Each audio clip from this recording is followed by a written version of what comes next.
তার মানে তুই সবকিছু বুঝে শুনে প্ল্যান করেছিস? আমি এটাও জানতাম না যে তোমার বিয়ে, কিন্তু এই বিয়েতে যে এত ঝামেলা হলো, এত কিছু হলো, তার জন্য তুমি নিজেই দায়ী। অমানুষের বাচ্চা, তোর জন্মের ঠিক নেই, আর তুই বলিস আমার দোষ?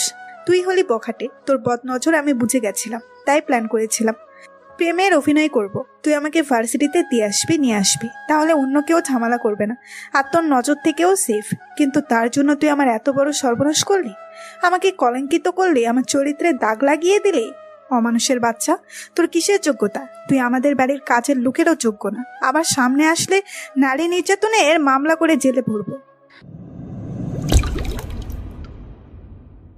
আমি ইমরান, 6 বছরের গোপন যুদ্ধ শেষে সদ্য ডাক্তারি পড়া শেষ করেছি। এখন অপেক্ষা একটা ভালো মেডিকেল পোস্টের। কিন্তু আমার বাড়িতে কেউ জানে না আমি ডাক্তারি পড়েছি। শুধু একজন জানে, আমার বন্ধু রাফি। পরিবারের সবার ধারণা আমি 6 বছর ধরে বসে বসে খাচ্ছি। অকর্মা, অপদার্থ, বোঝা, এলাকার বকাটে। আমরা 3 ভাই, আমি সবার ছোট। বাকি 2 ভাই ইমাম ও ঈশান। বাবার একসময় মুদি দোকান ছিল। আমি জন্মানোর পর থেকে ব্যবসায়ী পড়ে যায়। বাবার সব কিছু শেষ হয়ে যায়। এখন বাবা একটা কোম্পানিতে দারোয়ানের চাকরি করে। তাই এই সংসারের চোখে আমি অলক্ষী। শুধু মা ছাড়া সবাই বিশ্বাস করে যে আমার কারণেই সংসারের পতন।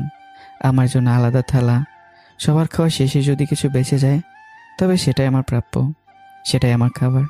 আর আয়রা, 6 মাস আগে তাকে প্রথম দেখি। তার নাম আয়রা তাবাসসুম। প্রথম দেখাতে আমি বুঝেছিলাম কিছু একটা হয়ে গেছে।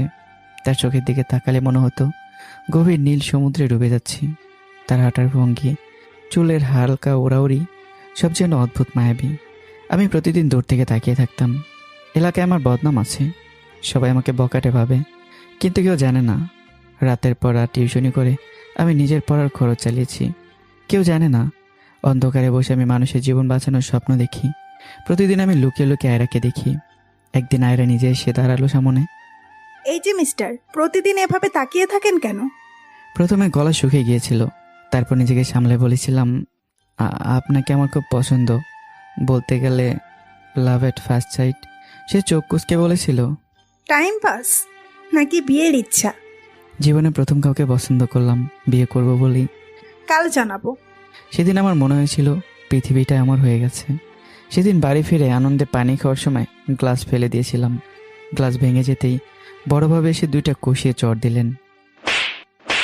এত বড় দামড়া হয়ে বসে বসে খাস, আবার জিনিস ভাঙিস? আমি চুপ করেছিলাম, কারণ এর চেয়ে বড় অপমান আমি এর আগে অনেক সহ্য করেছি। মেজো ভাইয়ের মেয়ের নামকরণের দিন আমি মেহমানদের সাথে খেতে বসেছিলাম। হঠাৎ 2 ভাবি এসে প্লেট কেড়ে নিয়ে সবার সামনে জুতো দিয়ে মেরেছিল। বাড়ির এতগুলো মেহমানের সামনে বাড়ির ছোট ছেলেকে জুতা দিয়ে মেরেছে। কেউ আসেনি প্রতিবাদ করতে। পরদিন সকালে 2 ঘন্টা দাঁড়িয়ে থাকার পর আয়রা এলো। আমারও তোমাকে পছন্দ, কিন্তু সম্পর্কের কথা কাউকে জানাবে না। আমাকে ইউনিভার্সিটিতে আনা নেওয়া করবে, যেন কেউ বুঝতে না পারে। আমি রাজি হয়েছিলাম, আর সে বলেছিল, তোমার এই বখাটে ভাব বাদ দিতে হবে, চাকরি করতে হবে। তোমার জন্য সব করব। তার ভালোবাসা ছিল আমার বেঁচে থাকার অক্সিজেন। মনে হলো এই প্রথম কেউ আমার জীবনে আসলো যে সত্যি সত্যি আমার আপনজন। একদিন বাড়িতে টাকা হারালো। বড় ভাই ইমাম আর মেজো ভাই ঈশান আমাকে ধরে মারতে মারতে বলে, ঘরে বসে চোর পালতেছি, বল টাকা কোথায়? ভাবিরা ফাঁকে ফাঁকে চর মারল। এলো পাথারি মারতে থাকে, যেন আর সুযোগ হলো আমাকে মারার। মা এক কোণে দাঁড়িয়ে কাঁদছিল, বাবা পত্রিকা উল্টাচ্ছিলেন, যেন বাড়িতে কিছুই হয়নি। আমার শরীরে এমন কোনো জায়গা নেই যেখানে তাদের মারের দাগ নেই। তবু আমি সহ্য করেছি। পরিবারের এত তুচ্ছতাচ্ছিল্য, অপমান, অত্যাচারের মাঝে আয়রা ছিল আমার এক টুকরো শান্তি, সুখ। সেদিন ছিল ভালোবাসা দিবস। বিশ্ববিদ্যালয়ের মাঠ ভরে গেছে লাল গোলাপে। আমি একটা লাল গোলাপ কিনলাম। আজ লুকিয়ে লুকিয়ে নয়, খোলাখুলি বলবো। মাঠের মাঝখানে আয়রাকে পেলাম। আমি হাঁটু গেড়ে বসে পড়লাম। আয়রা, আমি জানি আমি নিখুঁত নই।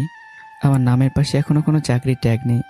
আমার পরিবারের চোখে আমি বোঝা, কিন্তু আমি প্রতিশ্রুতি দিচ্ছি, একদিন আমি এমন জায়গায় দাঁড়াবো যেখানে তোমাকে নিয়ে গর্ব করতে পারবো। আমি তোমাকে শুধু আজকের জন্য চাই না, আমি চাই যখন নিজের একটা ছোট্ট ঘর বানাবো, সেই ঘরের প্রথম আলো তুমি হও। তুমি কি আমার হবে?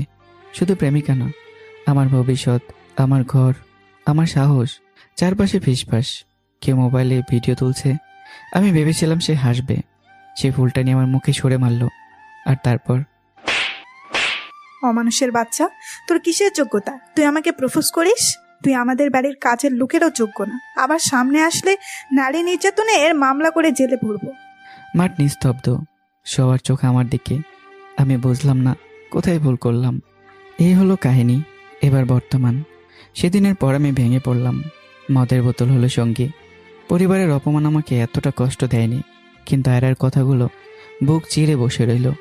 একদিন নেশা করে বাড়ি ফিরতেই বাবার সামনে পড়লাম। 2টা থাপ্পড়।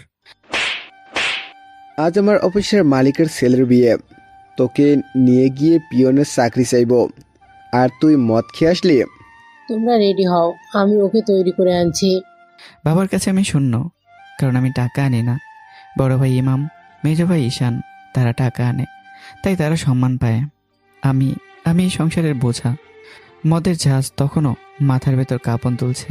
চোখ দুটো ভারী, দৃষ্টি কুয়াশায় ঢেকে আছে। মনে হচ্ছিল একটু শুয়ে পড়তে পারলেই সব ঠিক হয়ে যাবে, কিন্তু আজ যেতে হবে বিয়ে বাড়ি। বিয়ে বাড়ি গেটের সামনে দাঁড়াতেই চোখ পড়ল বড় অক্ষরে লেখা আহসান হাবিব অ্যান্ড মৌ খান। ঝলমলে লাইট, ফুলের মালা, অতিথিদের ভিড়, সব মিলিয়ে জমজমাট আয়োজন। কিন্তু আমার মাথার ভেতর তখনও ঝিমুনি। মনে হচ্ছিল এখান থেকে কোনো একটা ফাঁক পেলেই শরীরকে একটু ঘুমিয়ে নেব। ভেতরে ঢুকতেই বাবা কানে কানে বললেন, এখানে থাক, স্যার একটু ফ্রি হলেই তোকে নিয়ে কথা বলবো। কথাটা শুনে বুকের ভিতর কেমন যেন মোচড় দিল। আমি শুধু মাথা নাড়লাম। বাবা চলে যেতে আমি চারদিকে তাকাতে লাগলাম। একটা ফাঁকা রুম দরকার। মাত্র 2 ঘন্টা ঘুমালে কেউ বুঝবে না। একজনকে জিজ্ঞাসা করলাম গেস্ট রুম কোনটা। সে হাত তুলে একটা করিডোর দেখিয়ে দিল। আমি ডলতে ডলতে সেই রুমে ঢুকে পড়লাম। দরজা হাত খোলা, ভেতরে নরম বিছানা। আর কিছু না ভেবেই সোজা শুয়ে পড়লাম। আমি জানতাম না এই রুমটাই কোনের রুম, আর সে বাথরুমে ছিল। হঠাৎ কারো চিৎকারে ঘুম ভাঙলো। এই মেয়ে তার বয়ফ্রেন্ড এনে রুমে ফষ্টি নষ্টি করছে। দেখুন, লোকটা এখনো রুমে ঘুমোচ্ছে, আর মেয়ের গায়ে তোয়ালে ছাড়া কিছু নেই। কথাগুলো যেন দূর থেকে ভেসে আসছিল। আমি তখন আধ ঘুমে, বুঝতে পারছি না কি হচ্ছে। মেয়েটার মুখ আমি দেখছি না। আমি তখন বিছানায় শুয়ে। মেয়েটা কাবা গলায় বলল, প্লিজ আমার কথা শুনুন। আমি বাথরুমে ছিলাম, গোসল করে তোয়ালা গায়ে বাহির হয়ে আপনাকে ও লোকটাকে দেখলাম। এই লোক কখন এসে শুয়েছে আমি জানি না। সাথে সাথে একটা চরের শব্দ। বাজে মেয়ে, আজকে বিয়ে আর তুই এসব করছিস? এরপর আর সময় লাগলো না। একটা যুবক ছুটে এসে আমার কলার ধরে টেনে তুলল। চোখে তার আগুন। এলোপাথারি মারতে মারতে আমাকে টেনে নিয়ে গেল সবার সামনে। হলঘরের মাঝখানে দাঁড় করিয়ে দেওয়া হলো আমাকে। চারপাশে শত শত চোখ। বরের বাবা উঠে দাঁড়িয়ে বললেন, মিস্টার আনিস খান, আমরা আপনার মেয়েকে আমাদের ছেলের বউ হিসাবে নিয়ে যাব না। কনের বাবা কাপা গলায় বলল, প্লিজ ভাই সাহেব, আমাদের কতদিনের ব্যবসায়িক সম্পর্ক। ব্যবসায়িক সম্পর্ক আছে বলেই কি এমন বাজারি মেয়েকে ঘরে তুলবো? কথাটা যেন ছুরি হয়ে বাতাসে ছিঁড়ে গেল। বরপক্ষ চলে গেল।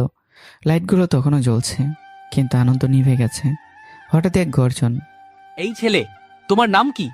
মা বাবা কোথায়? ইমরান আহমেদ। ইশারায় বাবাকে দেখালাম।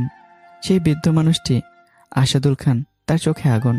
তিনি বাবার দিকে তাকিয়ে বললেন, আপনার ছেলে আর আমার নাতনি যা করেছে দেখলেন তো? এখন আপনার ছেলেকে আমার নাতনিকে বিয়ে করাতে হবে। আমার বাবা একটু দেরি করলেন না।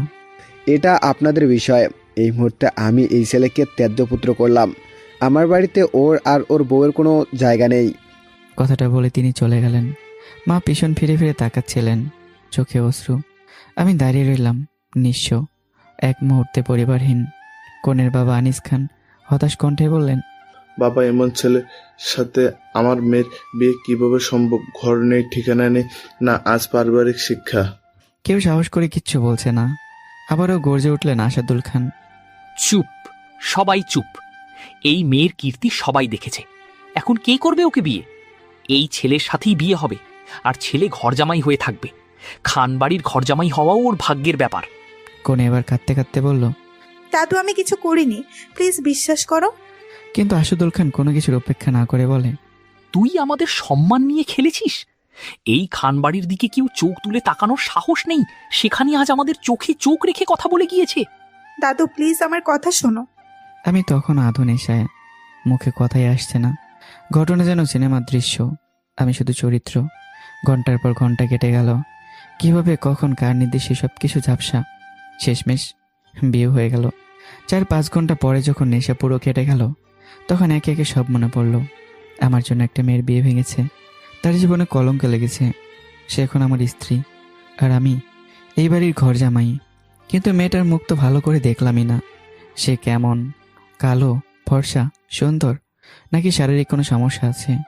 না হলে আমার মতো ছেলের সাথে এমন ঘরের মেয়ে? বুকের ভিতর অদ্ভুত কৌতূহল আর ভয় একসাথে কাঁপছে।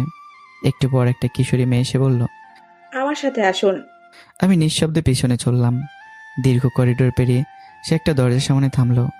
এটা মৌ আপুর রুম। দাদু বলেছে তুমি এই রুমেই মৌ আপুর সাথে থাকবে। দরজাটা আধ খোলা, ভেতরে আলো জ্বলছে, নতুন বিছানা, ফুলের গন্ধ। আমি দরজার সামনে দাঁড়িয়ে, আমার হাত কাঁপছে। ভেতরে বসে আছে আমার অচেনা স্ত্রী। আর আজ রাতেই শুরু হবে এক অদ্ভুত, অপ্রত্যাশিত সম্পর্কের প্রথম অধ্যায়। কিন্তু শরীরের ব্যথা, অনেক মার খেয়েছি। আমার মনে হয় জন্মই হয়েছে মার খাওয়ার জন্য। দরজাটা আস্তে করে ঠেলে ভেতরে ঢুকতে চমকে দাঁড়ালাম। রুম ভর্তি ফুলের গন্ধ, বিছানার উপর লাল গোলাপের পাপড়ি ছড়ানো, নরম আলোয় ঘরটা শান্ত, অথচ আমার বুকের ভিতর অদ্ভুত অস্থিরতা। জানালার পাশে দাঁড়িয়ে আছে আমার সদ্য বিয়ে করা বউ। চুল খোলা, লাল শাড়ির আঁচল কাঁধ বেয়ে নেমে এসেছে। সে কারোর সাথে ফোনে কথা বলছে, মুখটা বাইরে রাতের অন্ধকারের দিকে ঘোরানো। আমি দরজার কাছে দাঁড়িয়ে রইলাম। সে এখনও টের পায়নি যে আমি ঢুকেছি। তার কণ্ঠ ভেসে আসছে চাপা স্বরে, আমি বলেছি তো আমি কিছু করিনি, তুই বিশ্বাস কর। আমার বুকের ভেতর ধক করে উঠল। এই কণ্ঠ কোথায় যেন শুনেছি, খুব চেনা, খুবই পরিচিত। মাথার ভেতর জিম ধরা ক্লান্তি হঠাৎই কেটে যেতে লাগলো। আমি আরেকটু এগোলাম। সে আবার বলল, প্লিজ আমাকে বোঝার চেষ্টা কর। আমার শির দ্বারা দিয়ে ঠান্ডা স্রোত নেমে গেল। এই কণ্ঠ আমি চিনি, কিন্তু এটা কিভাবে সম্ভব? আমি স্থির হয়ে দাঁড়িয়ে থাকলাম। মনে হচ্ছিল আরেকবার সে কথা বলে সব পরিষ্কার হয়ে যাবে। তার কণ্ঠ আবারও কেঁপে উঠল। আমি এমন না, ছেলেটাকে আমি চিনি না, আমি এখনো তার চেহারাটা দেখি নাই। আমার মাথার ভেতর বজ্রপাতের মতো প্রশ্নটা ঘুরতে লাগলো, এটা কি সত্যি সেই কণ্ঠ? মৌ ফোনটা কেটে ধীরে ধীরে পেছনে ফেলল। আর ঠিক তখনই আমাদের চোখে চোখ পড়ল। সময় যেন থেমে গেছে। আমরা দুজনেই স্থির, মুখে অবিশ্বাস, চোখে বিস্ময়। মৌ প্রথম কথা বলল, তুই এখানে কি করিস? আমি বড় কুচকে চারদিকে তাকালাম। তারপর আবার বললাম, এটা তো আমার স্ত্রীর রুম, তুমি এখানে কি করো? মৌ যেন বজ্রা হতো। তোর সাথে আমার বিয়ে হয়েছে? তোমার নাম তো আয়রা তাবাসসুম। মৌ কিভাবে? সে দাঁত চেপে বলল, আমার পুরো নাম আয়রা তাবাচ্ছুম মৌ খান। কিন্তু তুই, তার মানে তুই সবকিছু বুঝে শুনে প্ল্যান করেছিস? আমি এটাও জানতাম না যে তোমার বিয়ে, কিন্তু এই বিয়েতে যে এত ঝামেলা হলো, এত কিছু হলো, তার জন্য তুমি নিজেই দায়ী। মৌ যেন আগুন হয়ে উঠল। অমানুষের বাচ্চা, তোর জন্মের ঠিক নেই, আর তুই বলিস আমার দোষ? বল কি দোষ আমার? আমার বুকের ভিতর জমে থাকা ক্ষত হঠাৎই জ্বলে উঠল। আমরা দুজন রিলেশনে ছিলাম, তাই তোমাকে প্রপোজ করেছি। তাহলে পুরো ভার্সিটির সামনে আমাকে এভাবে অপমান করলে কেন? কারণটা কি? মৌ তীক্ষ্ণ হাসলো। তুই হলি বখাটে, তোর বদনজর আমি বুঝে গেছিলাম, তাই প্ল্যান করেছিলাম প্রেমের অভিনয় করব। তুই আমাকে ভার্সিটিতে দিয়ে আসবি, নিয়ে আসবি, তাহলে অন্য কেউ ঝামেলা করবে না, আর তোর নজর থেকেও সেফ। কিন্তু তার জন্য তুই আমার এত বড় সর্বনাশ করলি, আমাকে কলঙ্কিত করলি, আমার চরিত্রে দাগ লাগিয়ে দিলি। তোমার সেই অপমানের পর থেকে আমি ড্রিঙ্ক করতে শুরু করি। আর যার সাথে তোমার বিয়ে হওয়ার কথা ছিল, তাদের কোম্পানিতে আমার বাবা চাকরি করে, তাই এসেছিলাম। ড্রিঙ্ক করার কারণে মাথা ঝিমঝিম করছিল। একজনকে জিজ্ঞাসা করেছিলাম গেস্ট রুম কোথায়, সে ওই রুমটাই দেখিয়ে দেয়। মৌ চোখ সরু করে তাকালো। তুই যতই বলিস, আমি জানি তুই প্ল্যান করে করেছিস। এখন থেকে এই বাড়িতে ঘর জামাই হয়ে থাকবি, আর আমি প্রতিনিয়ত তোর জীবন জাহান্নাম বানিয়ে ফেলবো। আমি এমনিতে অনেকদিন একটা জাহান্নামে ছিলাম, এখন আরেকটা জাহান্নামে। ভয় দেখিয়ে লাভ নেই। সে আরো খেপে উঠল। তোর কোনো যোগ্যতা আছে আমার পাশে দাঁড়ানোর? অশিক্ষিত, জ্ঞাতহীন, তুই আমার পায়ের যোগ্যও না। তোর মতো ছেলের সাথে বিয়ে না দিয়ে দাদু আমাকে বিষ খাইয়ে মেরে ফেলতে ভালো হতো। এই বলে সে বিছানার উপর থেকে একটা বালিশ তুলে আমার দিকে ছুঁড়ে মারল। চুপচাপ নিচে শুয়ে পড়, কোনো অধিকার দেখাতে আসবি না। তোর সবচেয়ে বড় শাস্তি, এত সুন্দর বউ পাশে আছে, তুই তাকে দেখবি কিন্তু স্পর্শ পর্যন্ত করতে পারবি না সারা জীবন। আমি নিচে পড়ে যাওয়া বালিশটা তুলে শান্তভাবে মেঝেতে বসে পড়লাম। ঠোঁটের কোণে হালকা হাসি। তার কথা, তার অপমান কিছুই আমাকে ভাঙতে পারল না, কারণ আমি এর চেয়েও 1000 গুণ বেশি অপমান সহ্য করেছি নিজের বাড়িতেই, নিজের পরিবার আর আত্মীয় স্বজনের সামনে। এই রাত আমার জন্য নতুন কিছু না, শুধু নতুন অপমানের সাক্ষী। মৌর আগে ফুসতে ফুসতে বিছানায় বসে রইল, আর আমি মেঝেতে শুয়ে ছাদের দিকে তাকালাম। ভাগ্যের কি নির্মম পরিহাস, যে মেয়ের ভালোবাসা একসময় আমার স্বপ্ন ছিল, আর সে আমার স্ত্রী। কিন্তু আমাদের মাঝে দাঁড়িয়ে আছে অপমান, অবিশ্বাস আর আগুন আর অহংকারের বিশাল দেয়াল। সকালটা শুরু হলো অস্বস্তিকর নীরবতায়। মুখ ঘুম ভাঙতেই প্রথমে ছাদের দিকে তাকিয়ে রইল কয়েক সেকেন্ড। তারপর হঠাৎ গত রাতে সবকিছু মনে পড়তেই তার চোখ কঠিন হয়ে উঠল। মেঝের দিকে তাকিয়ে দেখে আমি এখনো গভীর ঘুমে। ময়ের ভেতরে যেন আবার আগুন জ্বলে উঠল। মনে মনে বলল, তুই আমার জীবনে আমার চরিত্রের কলঙ্কের দাগ লাগিয়ে দিয়ে আরামে ঘুমাস? সে ঝট করে উঠে বাথরুমে চলে গেল। এক মগ ঠান্ডা পানি ভরে নিয়ে এলো। কোনো সতর্কতা ছাড়াই পানিটি সোজা আমার মুখে মেরে দিল। আমি ধরপড়ে উঠে বসলাম। কোন মানুষের বাচ্চারা এই কাজটা করলো? কথা শেষ হতে না হতেই ময়ের হাতের চর আমার গালে বসলো। তোর এত বড় সাহস, তুই আমাকে অমানুষের বাচ্চা বলিস? আমি চোখ মুছে বললাম, ডাকলেই তো পারতে, এইভাবে কেউ মুখে পানি ছুঁড়ে মারে? তুই আমার চরিত্রে কলঙ্ক লাগিয়ে আরামে ঘুমাস? আমি আর কিছু বললাম না, চুপচাপ উঠে ফ্রেশ হতে চলে গেলাম। এত অপমান আমার জীবনে নতুন কিছু না, তাই সহজেই অপমানগুলো হজম করতে পারি। দুজন ফ্রেশ হয়ে যখন হলরুমে এলাম, তখন সকালে নাস্তার আয়োজন চলছে। বড় টেবিলে সবাই বসে, মৌ মাথা নিচু করে পাশে দাঁড়িয়ে। ঠিক তখনই মৌয়ের ছোট বোন নিশু, চাচাতো বোন ঐশী আর খুশি বলে উঠল, দেখছো ঐশী আপু, এই বাড়ির চরিত্রহীন কন্যা তার ঘর জামাই নিয়ে নাস্তা করতে এসেছে। ঐশী ঠোঁট বাঁকিয়ে বলল, কি বলবো, লজ্জা শরম তো বাজারে বিক্রি করে এসেছে এই মেয়ে। আমার হাজবেন্ড ঘর জামাই হলে আমি লজ্জায় মুখ কাউকে দেখাতে পারতাম না। চারপাশে চাপা হাসি, তারপর অট্ট হাসি। ময়ের মাথা আরও নিচু হয়ে গেল, চোখের কোণে জল টলমল করছে। আমার গায়ে এসব কথা যেন লাগলো না, আমি তো অভ্যস্ত। কিন্তু আজ কেন যেন এই কথাগুলো ময়ের জন্য আমার ভেতরটাকে করে দিচ্ছে। খুশি আবারও বলল, আরে নিশু, এদের আবার লজ্জা আছে নাকি? এরা নির্লজ্জ বেহায়া। ঠিক তখনই তাদের ফুফাতো ভাই ইমন এসে যোগ দিল। ছেলেরা তো সুযোগ খুঁজে এনজয় করতে, কিন্তু মেয়েরা কিভাবে নিজেকে বিলিয়ে দেয় সেটাই আসল প্রশ্ন। আবারও হাসি, এবার আরো জোরে। নিশু এবার সরাসরি বলে উঠল, এবারে নির্লজ্জ মেয়েটা প্রেম করলো তো একটা অশিক্ষিত ফকিনেমার্কা ছেলের সাথে, পুরো বংশের মুখে চুনকালি মেরে দিল।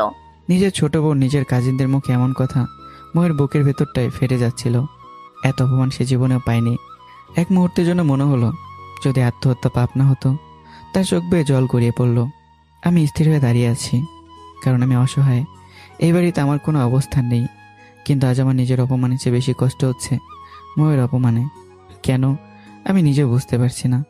মৌ ধীরে ধীরে ঘুরে দাঁড়ালো, নাস্তার টেবিলে আর বসলো না। আমি একবার কারো দিকে না তাকিয়ে পেছন পেছন হাঁটতে লাগলাম। দুজনেই চুপচাপ নিজেদের রুমে ফিরে গেলাম। দরজা বন্ধ হতেই বাইরে হাসির শব্দ ধীরে ধীরে মিলিয়ে গেল। ভেতরে শুধু নীরবতা।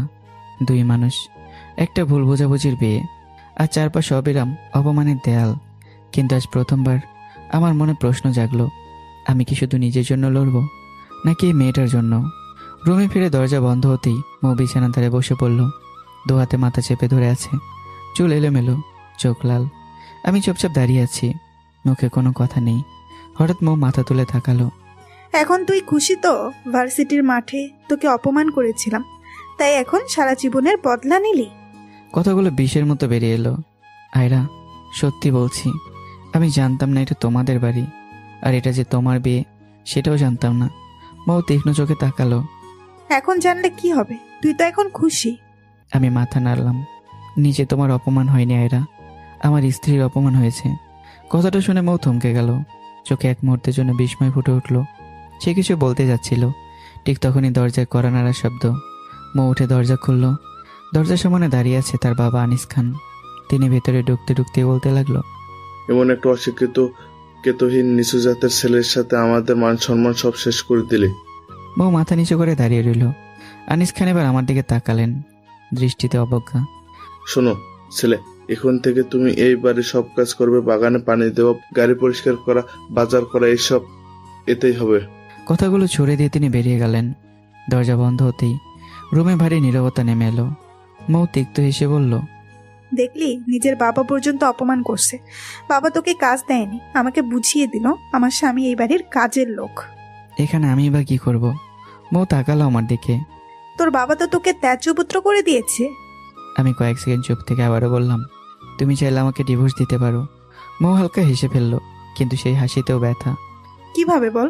সবাই জানে আমি চরিত্রহীন। এখন ডিভোর্স মানে আগুনে ঘি ঢালা। তখন বলবে ছেলেও ছেড়ে গেছে। এই মেয়ের চরিত্র আসলেই ভালো না। রুমের ভেতর নিঃশ্বাসের শব্দ শোনা যাচ্ছে। দুজন মানুষ, দুজনের পরিবারই আমাদের ত্যাগ করেছে। একজন অপমানিত কন্যা আর একজন অবাঞ্ছিত জামাই। মৌ ধীরে ধীরে বলল, এই বিয়ে আমাদের কারোর জন্য শাস্তি ছাড়া কিচ্ছু না। আমি জানালার দিকে তাকালাম। হয়তো শাস্তি, নয়তো পরীক্ষা। মৌ তাকালো আমার দিকে। প্রথমবারের মতো তার চোখে নিচোখ রাগ না, একটু প্রশ্ন।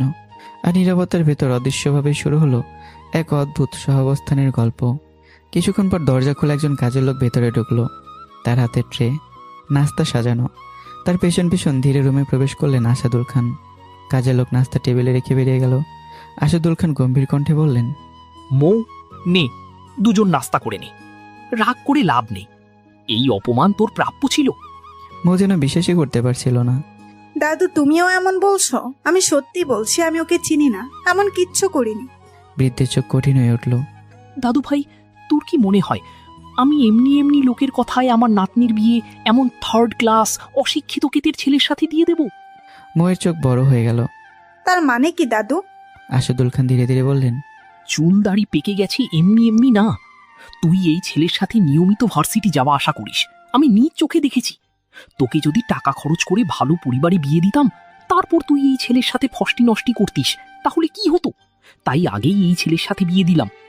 আমার বয়সে কেউ খানবাড়ির দিকে তাকিয়ে কথা বলার সাহস পায়নি, আর তোর জন্য লোকজন চোখে চোখ রেখে কথা শুনিয়ে গেল। কথাগুলো শেষ করে তিনি বেরিয়ে গেলেন। রুমে এখন নীরবতা। মৌ মাথা নিচু করে বসে রইল। তার বলার মতো কিচ্ছু নেই। হয়তো সত্যি এই পরিস্থিতির বিশ্বে নিজেই বপন করেছিল। আসাদুল খান চলে যাওয়ার পর আমি বললাম, কি আয়রা, এখন প্রমাণ হলো তোমার জন্য এত সমস্যা? হ্যাঁ, এখানে আমারও দোষ আছে, তেমন তোমারও। মৌ কোনো জবাব দিল না। মনে হচ্ছিল কেউ যেন তার মুখ চেপে ধরেছে। ভেতরে ভেতরে সে ভাবছে, এখন আমি কি করব? ডিভোর্সও নিতে পারবো না। পরিবার, আত্মীয় স্বজন সবাই তো আমাকে চরিত্রহীন ভাবে। ঠিক তখনই আমি বললাম, কি হলো মিসেস আয়রা? ও সরি। মৌ, কিছু বলো।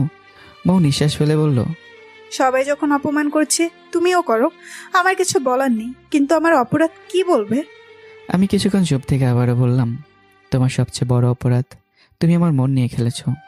দ্বিতীয় অপরাধ, ভার্সিটিতে সবার সামনে আমাকে থাপ্পড় দিয়ে অপমান করেছ। তুমি চাইলে বুঝিয়ে না করে দিতে পারতে। হ্যাঁ, আমার চলাফেরা বকাটে টাইপের হতে পারে, কিন্তু আমি নারীদের সম্মান করতে জানি। কথাগুলো বলেই আমি উঠে বেলকনিতে চলে গেলাম। বাইরে সকালে রোদ, আর আমার ভেতরটা শুধু অন্ধকার। আর মৌ, সে চুপচাপ বসে আছে। দাদার কথা তাকে ভেঙে দিয়েছে। তার অহংকার, তার সামাজিক অবস্থান, সব কিছু মিলে সে এখনো মানতে পারছে না যে এই ছেলেটাই তার স্বামী। তার চোখে আমি এখন অশিক্ষিত, নিচু পরিবারের ছেলে। কিন্তু এ বাড়ির কেউই জানে না যে ছেলেটাকে তারা কাজের লোক বানাতে চাইছে, যাকে অশিক্ষিত বলে অপমান করছে, সে আসলে উচ্চশিক্ষিত। একদিন যখন সত্যিটা সামনে আসবে, সেদিন সবাই জানবে যে আমি কে। সেদিন হয়তো এই বাড়ির অনেকেই লজ্জায় মাথা তুলতে কষ্ট হবে। আর সেদিনের সম্পর্কে সমীকরণ বদলাবে কিনা তার সময়ই বলবে। অন্যদিকে আমাদের বাড়িতে যেন উৎসবের আমেজ। আমার দুই ভাই আর দুই ভাবির মুখে চাপা তৃপ্তির হাসি। বড় ভাবি ঠোঁট বাঁকিয়ে বলল, এখন ঝামেলা শেষ, এই বাড়িটা এখন তোমরা দুজনের। মেজ ভাবি এসে ওঠে, ঠিক বলছো। অনেক ছেঁচড়া ছিল, এত অত্যাচার নির্যাতন করার পরও বাড়ি ছাড়ে না। কথা শেষ হতে সবাই অট্টহাসিতে ফেটে পড়ে। হাসির মধ্যে লুকানো স্বস্তি, বিদ্বেষ আর স্বার্থের গন্ধ স্পষ্ট। অন্যদিকে ঐশী মনে মনে জ্বলছে। ময়ের রূপের সামনে খানবাড়ির অন্ন মেরে যেন মলিন, সেই ঈর্ষাই তাকে করে করে খাচ্ছে। বাবার বাড়িতে এসেছে ময়ের বিয়ে উপলক্ষে, কিন্তু তার চোখে আনন্দ নেই। আছে সুযোগ, মৌকে তুচ্ছতাচ্ছিল্য করা, অপমান করা। এই সুযোগকে হাতছাড়া করা যায়? তাই ঐশী তার স্বামী আর ননদকে নিয়ে হাজির হয় খানবাড়িতে। সাথে এসেছে নিশু, খুশি আর ইমনও। সবাই মিলে সরাসরি ঢুকে পড়ে ময়ের রুমে। গায়ে পড়ে অপমান করার এক নিখুঁত আয়োজন। রুমে ঢুকে ঐশী বলে, মৌ, কই তুই? আমার স্বামী আর ননদ এসেছে তোর জামাইকে দেখতে। মৌ চমকে উঠে দাঁড়ায়, তার গলায় কাঁপন। ঐশী, আমার হাজবেন্ড এমন কেউ না যে তাকে দেখতে হবে। তখন ছোট বোন নিশু ঠোঁট বাঁকিয়ে বলে, আরে আপু, তোর জামাইয়ের মধ্যে এমন কি আছে যার জন্য এই বাড়ির এত সুন্দরী মেয়ে সব কিছু বিলিয়ে দেয়? তা দেখতে আসছি। নিজের আপন বোনের মুখে এমন কথা শুনে ময়ের বুকের ভেতরটা মোচড় দিয়ে ওঠে। মনে হয় যেন কাটা গায়ে লবণ ছিটানো হলো। ঐশীর স্বামী আমার দিকে তাকিয়ে বলে, ও তুমি সেই ছেলে দেখতে তো হ্যান্ডসাম আছো, লেখাপড়া কত দূর? খুশি সঙ্গে সঙ্গে বলে ওঠে, আরে দুলা ভাই, কি বলেন? একেবারে অশিক্ষিত খ্যাত, থার্ড ক্লাস পরিবারের। ওই শিশামি এসে বলে, তাহলে একটা কাজ করতে পারো, আমাদের একটা হাসপাতাল আছে, সেখানে দারোয়ান হিসেবে জয়েন করতে পারো। কথা শেষ হতেই রুমে ভরে যায় অট্টহাসিতে। হাসির শব্দ যেন দেয়ালে ধাক্কা খেয়ে আরও তীক্ষ্ণ হয়ে ওঠে। মৌ লজ্জায় মাথা তুলতে পারে না, তার চোখে জল জমে, কিন্তু সে সবার সামনে কান্না আটকানোর চেষ্টা করে। এক এক করে সবাই ঘর থেকে বেরিয়ে যায়। দরজা বন্ধ হতেই মৌ আর নিজেকে সামলে রাখতে পারে না, হু হু করে কেঁদে দেয়। আমি চুপচাপ দাঁড়িয়ে থাকি, আমার চোখের কোণে জমে থাকা জল নীরবে গড়িয়ে পড়ছে, কিন্তু কোনো প্রতিবাদ করিনি। মৌ কান্না জড়িত কণ্ঠে বলল, দেখেছ এভাবে কেমনে আমি জীবন পার করব বলো? রুমের ভেতর আবারও নীরবতা নেমে আসে। অপমানের ভার যেন দুজনের মাঝখানে পাথরের দেয়াল হয়ে দাঁড়িয়ে থাকে। মৌ কাঁদতে কাঁদতেই বলে, দেখলে তো, ওরা সবাই রীতিমতো আমাকে নিয়ে মজা নিচ্ছে। আমি রুমের এক কোণে চুপচাপ বসে আছি। সবার অপমান থেকে বাঁচতে আমি বাইরে যাচ্ছি না, যেন এই চার দেয়ালের ভেতরেই নিজেকে আড়াল করে রাখতে চাইছি। আবারও দরজায় টোকা পড়ে। মৌ প্রথমে খুলতে চায় না, বাইরে থেকে আওয়াজ আসে, মৌ, আমি কোহিনূর, দরজা খোল। কিছুক্ষণ চুপ থেকে অবশেষে মৌ দরজা খুলে দেয়। কোহিনূর ভিতরে ঢুকেই বলে, বান্ধবী সরি, মায়ের অবস্থা খুব খারাপ ছিল, তাই তোর বিয়েতে আসতে পারিনি। মৌ মলিন মুখে বলে, এসে কি লাভ হতো? আমার সব স্বপ্ন শেষ। সবার চোখে আমি এখন নির্লজ্জ চরিত্রহীন। কোহিনূর অবাক হয়ে বলল, এইসব কি বলছিস? কি হয়েছে খুলে বল। মৌ সবকিছু খুলে বলে, বিয়ের ঘটনা, অপমান, হাসাহাসি, তুচ্ছতাচ্ছিল্য, সব শুনে কোহিনূর বলে, তার মানে ওই বখাটে ইমরান ভার্সিটির মাঠে যাকে তুই থাপ্পড় মেরেছিলি? এই সময় আমি বারান্দা থেকে রুমের ভেতরে এলাম। সেই বখাটে ইমরান। কথাটা বলে সরাসরি ওয়াশরুমে চলে যায়। কোহিনূর হালকা এসে বলে, তো মৌ, তুই তো যার সাথে প্রেমের অভিনয় করলি তাকেই বিয়ে করলি, আর যাকে সত্যি সত্যি ভালোবাসিস তাকে তো এখনো চোখেও দেখিস না, তার আশা ছেড়েই দে। মৌ বিরক্ত হয়ে বলল, আরে আমি কবে বলেছি আমি ওকে সত্যি ভালোবাসি? সে একজন রাইটার, তার গল্প আমার খুব পছন্দ, আমি তার লেখার প্রেমে পড়েছি। হ্যাঁ, সুযোগ হলে হয়তো বিয়ে করতাম। ঠিক তখনই পেছন থেকে আমি বললাম, তো তোমার সেই লেখকের নাম কি, আর পেজ আইডির নাম? মৌ বিরক্তি স্বরে বলে, এসব দিয়ে তুমি কি করবে? কোহিনূর হুট করে বলে ফেলে, নাম ইমরান, আপনার নামের সাথে মিল আছে, পেজের নাম গল্পের শহরে তুমি আমি। মৌ সঙ্গে সঙ্গে কোহিনূরকে ধমক দেয়, এই, তুই ওকে এসব কেন বলছিস? সে কি বুঝে গল্প কি, ফিলিংস কি, ভালোবাসা মানে কি? অশিক্ষিত গেও ভূত। কথাগুলো বাতাসে ছুরি হয়ে ঝুলে থাকে। কোহিনূর গম্ভীর হয়ে বলে, তুই যদি তোর স্বামীকেই অপমান করিস তাহলে অন্যরা তোদের অপমান করার আরো সুযোগ পাবে, পারলে ওকে তৈরি করে নে। মৌ তার ছেলের হাসি হেসে বলে, যদি কিছুটা লেখাপড়া থাকতো তাহলে চেষ্টা করতাম। দরজার পাশে দাঁড়িয়ে আমি সব শুনছি। আমার চোখে আবারও সেই নিঃশব্দ ব্যথা, কিন্তু এবার আমার ঠোঁটের কোণে এক অদ্ভুত হাসি ফুটে ওঠে, যেন কেউ অন্ধকার আগুনের স্ফুলিঙ্গ ঝুলিয়ে রেখেছে। কারণ মৌ জানে না যে অশিক্ষিত গেয়ভূত বলে অপমান করছে সেই মানুষটাই হয়তো তার প্রিয় লেখক। মৌ ঠোঁট কামড়ে বলে, আর আমি এমনিতেই ওকে দু চোখে সহ্য করতে পারি না, সেখানে কিভাবে সংসার করব? কোহিনূর একটু চুপ থেকে নরম গলায় বলে, দেখ মৌ, আমি কখনো তোকে ডিভোর্সের কথা বলবো না। আমার আপুর বিষয়টা তো জানিস, ডিভোর্সি হয়ে এখন নিজের বাড়িতেই কাজের মেয়ের মতো জীবন কাটাচ্ছে। মৌ ভুরু কুঁচকে তাকায়। তুই কি বলতে চাইছিস? পরিষ্কার করে বল। কোহিনূর চারপাশ দেখে ধীরে বলে, চল ছাদে যাই, এখানে বলা ঠিক হবে না। দুজনেই ধীরে ধীরে সিঁড়ি বেয়ে ছাদের দিকে উঠে যায়। এদিকে রুমে একা আমি বসে। হঠাৎ আমার মোবাইলে মেসেজ আসে, পোস্টিং হয়েছে ঢাকা মেডিকেলে। খবরটা দেখে আমার চোখ জলজল করে ওঠে। এতদিনের অপেক্ষা, পরিশ্রম সব জন্য এক মুহূর্তে সার্থক। আমার বুক ভরে যায় আনন্দে, কিন্তু পরক্ষণে আমি থেমে যাই। না, এক্ষুনি বলবো না, আগে ওকে একটু বুঝি, পরীক্ষা করি। অন্যদিকে ছাদে কোহিনূর বলে, বান্ধবী, তুই যেহেতু ইমরান ভাইকে পছন্দ করিস না, আবার ডিভোর্সও দিবি না, তাহলে তুই আসলে কি চাস? মৌ ঠান্ডা গলায় বলে, ওকে জ্বালিয়ে মারবো, কষ্ট দিব সারা জীবন, বলতে পারিস প্রতিশোধ। কোহিনূর কিছুক্ষণ তাকিয়ে থাকে।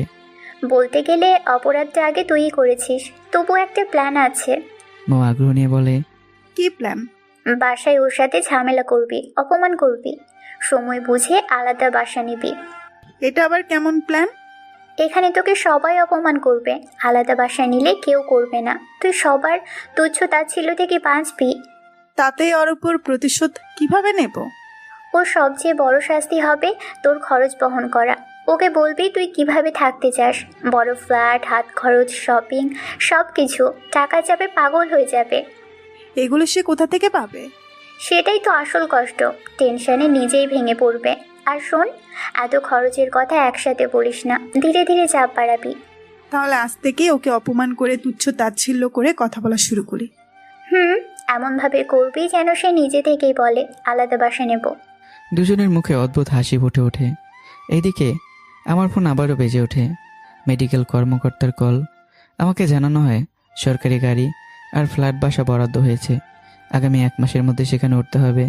খবরটা শুনে আমার বুক ধুক করে ওঠে। একদিকে নতুন দায়িত্ব, নতুন জীবন, অন্যদিকে ওই অপমান, এই ভাঙা সম্পর্ক। আমি আকাশের দিকে তাকিয়ে ভাবি, কিভাবে এখান থেকে বের হব? একা যাব নাকি মৌকে সাথে নিয়ে? আমার মুখে দোটানা ছাপ, কারণ আমি জানি যে মেয়েটা আমাকে এত অপমান করছে, সেই মেয়েটাকেই আমি হয়তো নিজের জীবনের চেয়েও বড় সত্যটা এখনো বলিনি। এভাবেই কেটে যায় 7 দিন। এই 7 দিনে মৌ যেন ইচ্ছে করেই কথার বিষ ঢালতে শিখে গেছে। খাবার খেতে বসে তার ছেলের হাসি দিয়ে বলে, তুই কি জানিস তোদের মতো থার্ড ক্লাস লোকদের এত দামি খাবার হজম হবে না? আর তোর তো মুরদ নেই আমাকে ইনকাম করে এমন খাবার খাওয়ানোর। এসব বলে তুমি প্রতিশোধ নিচ্ছ নাকি আমাকে কিছু বোঝানোর চেষ্টা করছো? তোকে কি বুঝাবো আর কি প্রতিশোধ নিব? আমার মতো সুন্দরী রূপবতী বউ আছে, একই বাড়িতে একই রুমে থাকিস, কিন্তু এখন এই স্পর্শ করতে পারিস নাই। এর চেয়ে বড় প্রতিশোধ কি হতে পারে?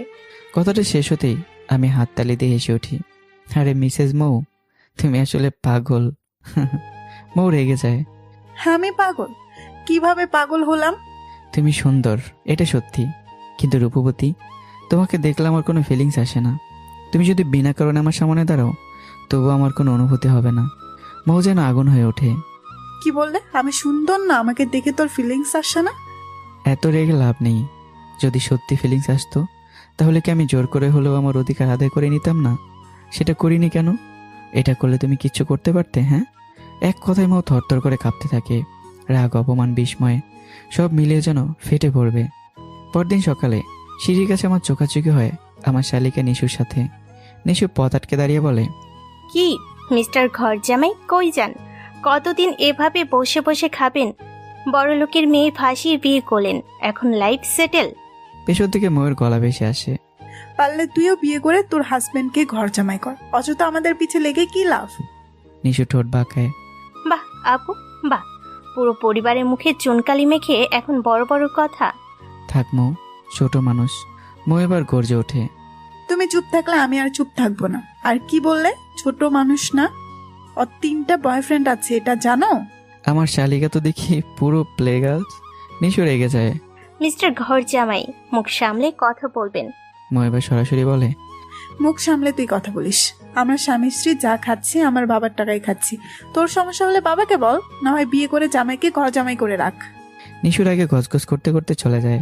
নিশু চলে যেতেই, বাহ মিসেস মৌ, আজ হঠাৎ কি মনে করে স্বামীর পক্ষ নিলেন? মৌ ঠান্ডা গলায় বলে, আমি নিজের পক্ষ নিয়েছি। এই বলেই সে হাঁটা শুরু করে, কিন্তু কয়েক কদম যেতেই থেমে যায়। মনে মনে ভাবে, সত্যি তো, আজ আমি ওর পক্ষেই কথা বললাম, তাও এত শক্ত হয়ে এটা কিভাবে সম্ভব? তার বুকের ভেতর অদ্ভুত এক অনুভূতি জন্ম নেয়। যে মানুষটাকে সে প্রতিশোধের আগুনে পোড়াতে চাইছিল, আজ তার অপমান সহ্য করতে পারলো না কেন? মৌ নিজেই নিজের প্রশ্নের উত্তর খুঁজে পায় না। মৌ আজ একটু বাইরে বেরিয়েছে, সাথে তার বান্ধবী কোহিনূর আর ছোট বোন নিশু। রাস্তায় হঠাৎ দেখা হয়ে যায় আমার 2 ভাবির সাথে। মেজ ভাবি মৌকে দেখে ঠোঁট বাঁকিয়ে বলে, তুমি ইমরানের বউ না? মৌ অনিচ্ছা শর্তে উত্তর দেয়, আমি ইমরানের বউ, কিন্তু আপনারা? বড় ভাবি গলা উঁচু করে বলে, আমরা ওই অকেজো ছেলের ভাইয়ের বউ। কত অত্যাচার করেছি, তবুও বাসা ছাড়েনি এমন শেষরা। শেষমেশ তোমার পাল্লায় পড়েছে। অত্যাচার মানে বুঝলাম না। মেজ ভাবি এবার হাসতে হাসতে বলে, চুরির অপবাদে কতবার মেরেছি, পিঠের কাপড় সরিয়ে দেখিও অনেক দাগ আছে, ঠিক মতো খেতেও দিতাম না। এত বড় ছেলে বসে বসে খাবে, তা হয় নাকি? সব কথা খুলে বলে দেয় সে। বড় ভাবি যোগ করে, তুমিও ওকে টাইট দিয়ে রাখবে। এই কথাগুলো শুনে ময়ের বুকটা হঠাৎ মোচড় দিয়ে ওঠে। আমার জন্য এক অদ্ভুত মায়া জন্মে যায় তার ভেতর। রাগে তার চোখ লাল হয়ে ওঠে। ফালতু মহিলা, আমার স্বামীর উপর নির্যাতন করে এখন আমাকে শেখাতে আসছেন আমিও নির্যাতন করব? আবার সামনে বললে পিটিয়ে চামড়া তুলে ফেলবো। ভাবিরা চমকে ওঠে। মেজো ভাবি বলে, তোমার ভালোর জন্য বলছি, যার জন্য চুরি সেই বলে চোর। মৌ এবার আগুন হয়ে ওঠে। আর একটা কথা বললে জিভ ছিঁড়ে ফেলবো। আমার স্বামীর দিকে কেউ চোখ তুলে তাকালে আমি তার চোখ তুলে ফেলবো। পাশে দাঁড়িয়ে কোহিনূর আর নিশু বিস্ময়ে তাকিয়ে থাকে মৌয়ের দিকে। আমার ভাবির আর কথা না বাড়িয়ে দ্রুত সরে পড়ে। ওরা চলে যেতেই মৌ বলে, কিরে এভাবে তাকিয়ে আছিস কেন? নিশু ঠোঁট বাঁকিয়ে বলে, আপু, ওই লুচু ঘর জ্যামের জন্য এত টান কেন? উনি আমার দিকে কেমন জানি করে তাকায়। মৌ কড়া গলায় তাকায়। কোহিনূর মৌকে একটু পাশে নিয়ে গিয়ে বলে, আমি কিছুই বুঝলাম না। তুই বলিস ইমরান ভাইকে সহ্য করতে পারিস না, প্রতিশোধ নিবি। তাহলে কেউ ওর বিরুদ্ধে কিছু বললে তুই এমন তেলে বেগুনে জ্বলে উঠিস কেন? মৌ নিজেই থমকে যায়। তুই ঠিকই বলেছিস। কেন আমি ওকে নিয়ে কিছু বললে এমন রেগে যাই? তারপর হঠাৎ মনে পড়ে, আর শোন, আমার বোন যা বললো ইমরান অরতিকে বাজে নজর তাকায়। কোহিনূর ধীরে ধীরে বলে, প্রতিটা ছেলের বিয়ে নিয়ে অনেক স্বপ্ন থাকে। তোর সাথে বিয়ে হয়ে ইমরান ভাইয়ের সব স্বপ্ন ভেঙে গেছে। এত সুন্দর বউ পাশে থেকেও স্পর্শ করতে পারছে না। বাকি তুই বুঝে নে। কিন্তু আমার মনে হয় তুই ওকে ভালোবাসিস, শুধু তোর ইগো তোকে আটকাচ্ছে। মৌ কিছু বলে না, চুপচাপ হাঁটা শুরু করে। রাতে খাওয়া শেষ করে মৌ হঠাৎ বলে, তুমি খাটে ঘুমাও। আমি অবাক। কি, আমাকে ঝামেলায় ফেলার ইচ্ছা আছে নাকি? চুপচাপ উপরে উঠে ঘুমাও। এই বলে সে ওয়াশরুমে ঢুকে যায়। আর আমি মনে মনে ভাবি, এই মেয়ের কি হলো, কেমন জানি বদলে যাচ্ছে। কিছুক্ষণ পর মৌ বেরিয়ে আসে, হালকা নাইট ড্রেস পরে। এমন মৌকে দেখে যে কোনো পুরুষের মাথা হলিয়ে যাবে। আমি তাকিয়ে থাকি, তারপর দ্রুত চোখ সরিয়ে নিই। আমার গলা শুকিয়ে আসে। মৌ হালকা হাসি দিয়ে বলে, কি দেখছো এমন করে? না, কিছু না। মৌ এগিয়ে এসে ফিসফিস করে বলে, তাহলে এমন অস্থির হচ্ছ কেন? এভাবে ঘাম ঝরছে কেন? আমাকে স্পর্শ করতে ইচ্ছে করছে বুঝি? তোমাকে স্পর্শ করা? কিন্তু চোখের ভেতরে টানটা লুকানো যায় না। মৌ মনে মনে ভাবে, দেখি তুমি কতদিন নিজেকে কন্ট্রোল করতে পারো। আমি মনে মনে ভাবলাম, হঠাৎ এত বদলে গেল কেন? এই খেলার মানে কি? ঘরের বাতাস ভারী হয়ে থাকে। রাগ, অভিমান, আকর্ষণ আর অদ্ভুত এক অঙ্গীকার করা ভালোবাসার টানে।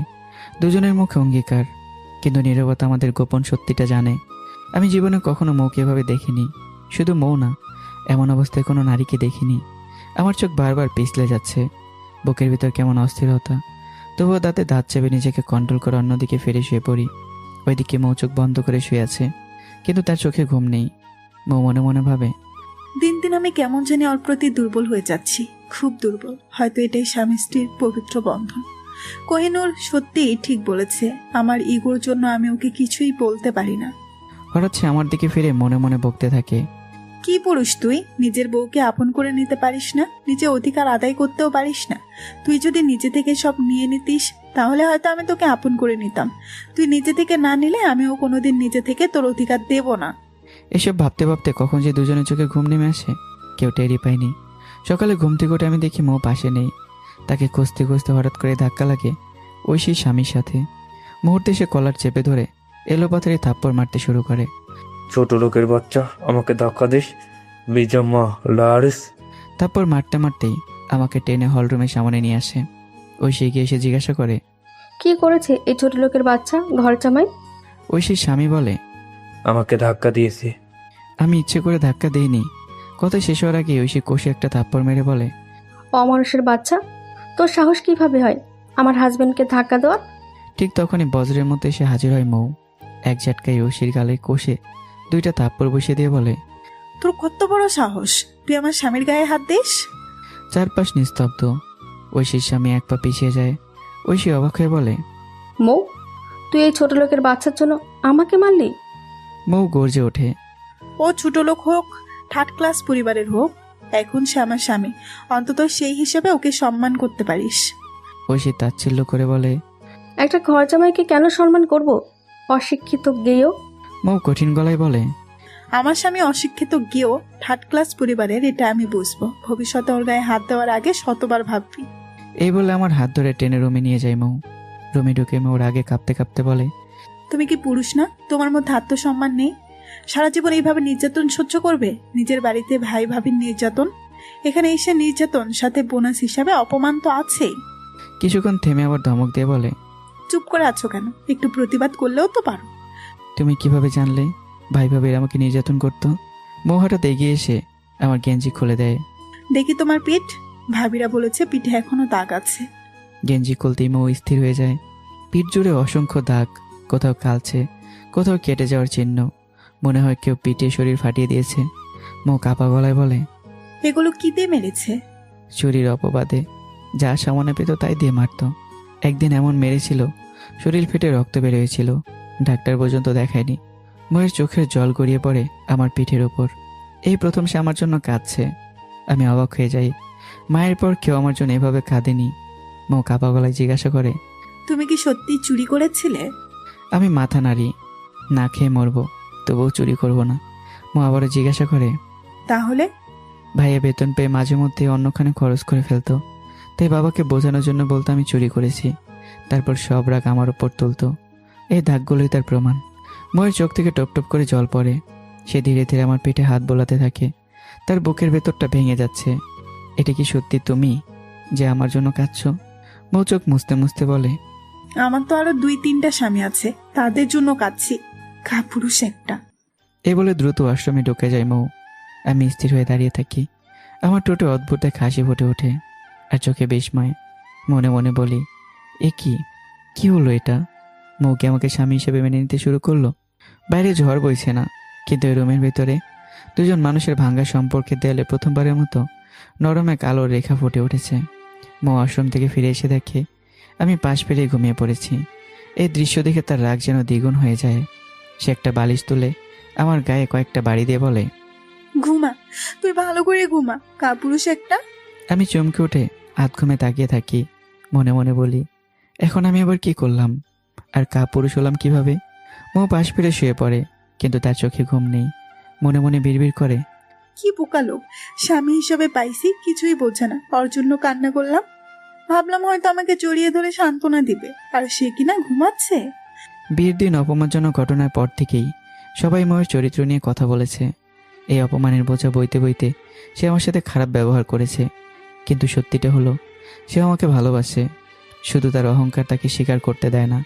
আমি আস্তে করে তাকে বললাম, আচ্ছা আমি এখন এমন কি করলাম যে আমি কাপুরুষ? ও বিরক্ত গলায় বলল, আল্লাহ জানে কেন আমার মতো সুন্দরী বউ তোর কপালে দিল। মিসেস মৌ, আমি কিন্তু আপনার চেয়ে কোনো দিক থেকে কম না। এই জীবনে অনেক মেয়ে আমাকে প্রপোজ করেছে। মৌ চোখ বড় বড় করে বলে, পাল্লা এখন তাদের বলতে বলিস প্রপোজ করতে, চুল ছিঁড়ে ফেলবো, আর ওরা যখন জানবে তোর পকেট জিরো, দৌড়ে পালাবে। সে অট্টহাসিতে ফেটে পড়ে। মনে রেখো, যে সম্পর্ক টাকার উপর দাঁড়িয়ে থাকে, টাকা শেষ, সেই সম্পর্কও শেষ। কিন্তু যে সম্পর্ক বিশ্বাস, ভালোবাসা আর সম্মানের উপর দাঁড়িয়ে থাকে, যতই ঝড় আসুক কেউ সেটা ভাঙতে পারে না। এই বলে আমি পাশ ফিরে শুয়ে পড়ি। মৌ চুপ হয়ে যায়, তার হাসিও যেন মিলিয়ে যায়। পরদিন দুপুরে প্রচণ্ড গরম।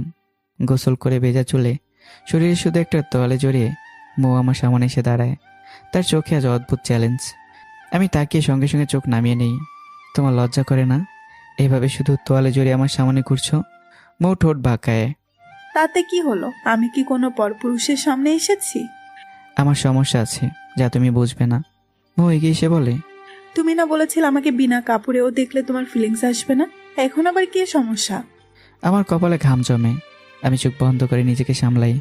তারপর হঠাৎ ছাদের দিকে হাঁটা দিই। পেছনে দাঁড়িয়ে মৌ খিলখিল করে এসে ওঠে আর বলে, দেখি কতদিন নিজেকে কন্ট্রোল করতে পারো। তার হাসির শব্দে মৌয়ের মা আর নিশু রুমে ঢুকে পড়ে। মা অবাক হয়ে বলে, কি রে মৌ, এভাবে হাসছিস কেন? মা, তোমাদের জামাইয়ের অবস্থা দেখে হাসছি। নিশু সন্দেহ চোখে তাকায়। তার মানে আপু, তোরা আগে থেকেই একে অপরকে চিনতি, সম্পর্কে ছিলি? মৌ বিন্দুমাত্র দ্বিধা না করে বলে, একে অপরকে ভালোবাসতাম। সমস্যা আছে তোর? নিশু সঙ্গে সঙ্গে বলে, দেখলে মা, আমাদের মুখে চুনকালি মেখে তখন কি অভিনয়টা না করেছে। মৌয়ের মা গম্ভীর হয়ে বলে, তাহলে তখন বললি না কেন? এত অসম্মান হতো না। এখন যাও তো, কাপড় পরবো, দেখছো না শুধু তোয়ালা পরে আছি। নিশু কটাক্ত স্বরে বলে, বেটাইমে গোসল করলি কেন? তুই আগে বিয়ে কর, তারপর বুঝবে কেন বেটাইমে গোসল করতে হয়। নিশু মুখ বাঁকিয়ে বেরিয়ে যায়। রুমে একা দাঁড়িয়ে মৌ আয়নার সামনে নিজেকে দেখে। তার ঠোঁটে হালকা হাসি, কিন্তু বুকের ভেতর এক অদ্ভুত টান। আর ছাদের উপর দাঁড়িয়ে আমি আকাশের দিকে তাকিয়ে ভাবি, মৌকে আমাকে পরীক্ষা করছে নাকি সত্যি বদলে যাচ্ছে। মৌ একা রুমে বসে আছে, আয়নার সামনে দাঁড়িয়ে নিজের চোখের দিকে তাকিয়ে মনে মনে ভাবে, এই কেমন টান অনুভব করছে ওর জন্য। সত্যিই কি আমি ওকে ভালোবাসতে শুরু করেছি? সত্যিই কি আমার অহংকারই আমাকে আটকে রেখেছে? তার বুকের ভেতরটা অদ্ভুতভাবে কেঁপে ওঠে। এদিকে আমি ছাদে দাঁড়িয়ে কথাগুলো ভেবে মুচকে মুচকে হাসছি। আজকের মৌ একেবারে অন্যরকম। তার চোখে আগুন, কথায় সাহস, সবটাই যেন আমার জন্য। ঠিক তখনই নিচ থেকে আনিস খানের গম্ভীর ডাক ভেসে আসে, মৌ, ইমরান, নিচে আয়। দুজনে হলরুমে গিয়ে দাঁড়াই। আব্বু ডাকছো? মৌ শান্ত গলায় বলে। আনিস খান কড়া চোখে তাকিয়ে বলেন, তুই নাকি ঐশী আর তার স্বামীকে অপমান করেছিস, ঐশীর গায়ে হাত তুলেছিস। মৌ বিন্দুমাত্র ভয় না পেয়ে বলে, ওরা আমার স্বামীকে থাপ্পড় দিয়েছে, অপমান করেছে, আমি তার প্রতিবাদ করেছি। আমি অবাক হয়ে তাকিয়ে থাকি। আজ মৌ আমার জন্য তার বাবার সামনে দাঁড়িয়ে কথা বলছে। আনিস খান রাগে গর্জে ওঠেন, একটা অশিক্ষিত ছোট লোকের জন্য তুই ঐশীর গায়ে হাত তুললে? মৌয়ের চোখ জ্বলে ওঠে। সে ধীরে কিন্তু দীর্ঘণ্ঠে বলে, হ্যাঁ, সে অশিক্ষিত হতে পারে, খ্যাত হতে পারে, কিন্তু সে আমার স্বামী আব্বু। ওকে যদি কেউ অপমান করে আমি এক চুলও ছাড় দেব না। ঘরটা নিস্তব্ধ হয়ে যায়। আনিস খান তার ছেলের হাসি দিয়ে বলেন, এই থার্ড ক্লাস ঘর জামাই কি তোকে জাদু করেছে? কি আছে ওর মধ্যে? মৌ এবার একদম সামনে এগিয়ে যায়। মনুষ্যত্ব, বিবেক, সম্মান। আমি গর্বিত যে আমার স্বামী অশিক্ষিত হতে পারে, থার্ড ক্লাস পরিবারের হতে পারে, তবুও সে মানুষ। ঐশী আর তার স্বামীর মতো অমানুষ নয়। কথাগুলো বলে সে আমার দিকে তাকায়, চোখের ইশারায় বলে আমাকে চলে আসতে। আমার চোখ চকচক করছে। আজ প্রথমবার আমার চোখে খুশির জল। এই বাড়িতে আমি এতদিন অপমান সহ্য করেছি, কিন্তু আজকে আমার পাশে দাঁড়িয়েছে, আর সে আমার স্ত্রী। বিকেলে আমি একা বসে গভীর চিন্তায় ডুবে আছি। আর কদিন পরই তো মেডিকেলে জয়েন করব, সরকারি ফ্ল্যাটে উঠব, এই বাড়ি ছেড়ে চলে যাব। মৌকে বলবো, ও কি যাবে আমার সাথে? আর ভেতরে ভয় আর ভালোবাসা মিলেমিশে এক অদ্ভুত অস্থিরতা তৈরি করে। ঠিক তখনই মৌ এসে পাশে দাঁড়ায়। দেখো ইমরান, এভাবে চুপচাপ থেকে কতদিন চলবে? অন্যায় যে করে আর যে সহে, দুজনেই অপরাধী। কাপুরুষের মতো চুপ থেকো না। কথাগুলো শুনে আমি মুগ্ধ হয়ে তাকিয়ে থাকি। এই মেয়েটা যে একসময় আমাকে অপমান করত, আজ সে আমার সাহস হয়ে দাঁড়িয়েছে। আমার মনে হয় হয়তো সত্যিই পরিবর্তন এসেছে। আর মৌ বুঝতে পারে তার রাগ, অহংকার, অভিনয়ের আড়ালে সে ধীরে ধীরে নিজের স্বামীর প্রেমে পড়ে যাচ্ছে। দুজনের চোখ এক মুহূর্তের জন্য এক হয়ে যায়, কিন্তু কেউ কিছু বলে না। আমাদের নীরবতার মাঝে একটা নতুন সম্পর্ক জন্ম নিচ্ছে। পরদিন সকাল আমি বের হওয়ার প্রস্তুতি নিচ্ছি। মৌ তখন বিছানায় বসে চুল আঁচড়াচ্ছিল। আমি একটু ইতস্তত করে বললাম, মৌ, আমি একটু বাইরে যাচ্ছি। মৌ অবাক হয়ে তাকালো। কোথায়? কেন যাবে? হ্যাঁ, একটা কাজ আছে, বিকেলের মধ্যে চলে আসবো। মৌ মাথা নেড়ে বলল, আচ্ছা, কিন্তু তাড়াতাড়ি চলে আসিও। আমি কিছু না বলে বের হয়ে গেলাম। আমি আসলে যাচ্ছি ঢাকা মেডিকেলে পোস্টিং রিসিভ করতে। আমি যাওয়ার পর আধ ঘন্টা পর হঠাৎ আনিস খান মৌকে ডেকে পাঠালেন। হলরুমে গিয়ে মৌ দেখলো সেখানে একজন বসে আছে। লোকটাকে দেখে তার মুখের রং বদলে গেল। আহসান হাবিব। আনিস খান গম্ভীর কণ্ঠে বললেন, মৌমা, আহসান হাবিব এসেছে। সে সবকিছু বলে তোকে আবার বিয়ে করতে চায়। মৌ যেন বজ্রাহত হয়ে গেল। কি বলছো আব্বু? আমি তো ইতিমধ্যে বিবাহিত, আমার স্বামী আছে। পেছন থেকে আহসান হাবিব ধীরে বলল, মৌ, তুমি তাকে ডিভোর্স দিয়ে দাও, আমার কোনো সমস্যা নেই। এই কথা শুনে মৌয়ের চোখে আগুন জ্বলে উঠল। মিস্টার হাবিব, আমাকে কি খেলনা পুতুল মনে হয়? তার কণ্ঠ কাঁপছিল রাগে। সেদিন আপনার মা সবার সামনে আমাকে থাপ্পড় দিয়ে চরিত্রহীন বলেছিল, তখন আপনি কোথায় ছিলেন? সে থামলো না। যখন বরযাত্রী নিয়ে চলে গেলেন, একবারও কি আমার পাশে দাঁড়িয়েছিলেন? একবারও কি বলেছিলেন আগে সত্যটা জানা হোক? আহসান হাবিব নিচের দিকে তাকিয়ে বলল, সেদিন এমন ঘটনা দেখে মাথা কাজ করছিল না। মৌ তীব্র হাসি হাসলো। একটা কথা যাচাই না করে বিয়ে ভেঙে দিলেন, আর আজ আবার বিয়ে করতে এসেছেন। তার কণ্ঠ কঠিন হয়ে উঠল। ধরুন আমাকে বিয়ে করে নিয়ে গেলেন, তারপর কেউ আরেকটা মিথ্যা বলল, তখন আবার বলবেন আমি চরিত্রহীন, তখন আবার ডিভোর্স দিয়ে দিবেন, এই তো? আহসান হাবিব অসহায় কণ্ঠে বলল, প্লিজ মৌ, আরেকবার বিশ্বাস করো, আমি তোমার হাত কখনো ছাড়বো না। মৌ এবার শান্ত কিন্তু দৃঢ় কণ্ঠে বলল, সরি মিস্টার হাবিব, আমি আমার স্বামীকে খুব ভালোবাসি। তার চোখে এক অদ্ভুত আলো। আমি সেই মানুষটাকে ভালোবাসি, যে মানুষটা সেদিন কোনো অপরাধ না করেও সব অপমান চুপচাপ সহ্য করেছে। আনিস খান বিরক্ত হয়ে বললেন, বৌমা, একটা সুযোগ দে হাবিবকে। ওই ছোট লোকটার সঙ্গে জীবন নষ্ট করিস না। আব্বু, দয়া করে আমার স্বামীকে ছোট লোক বলবেন না।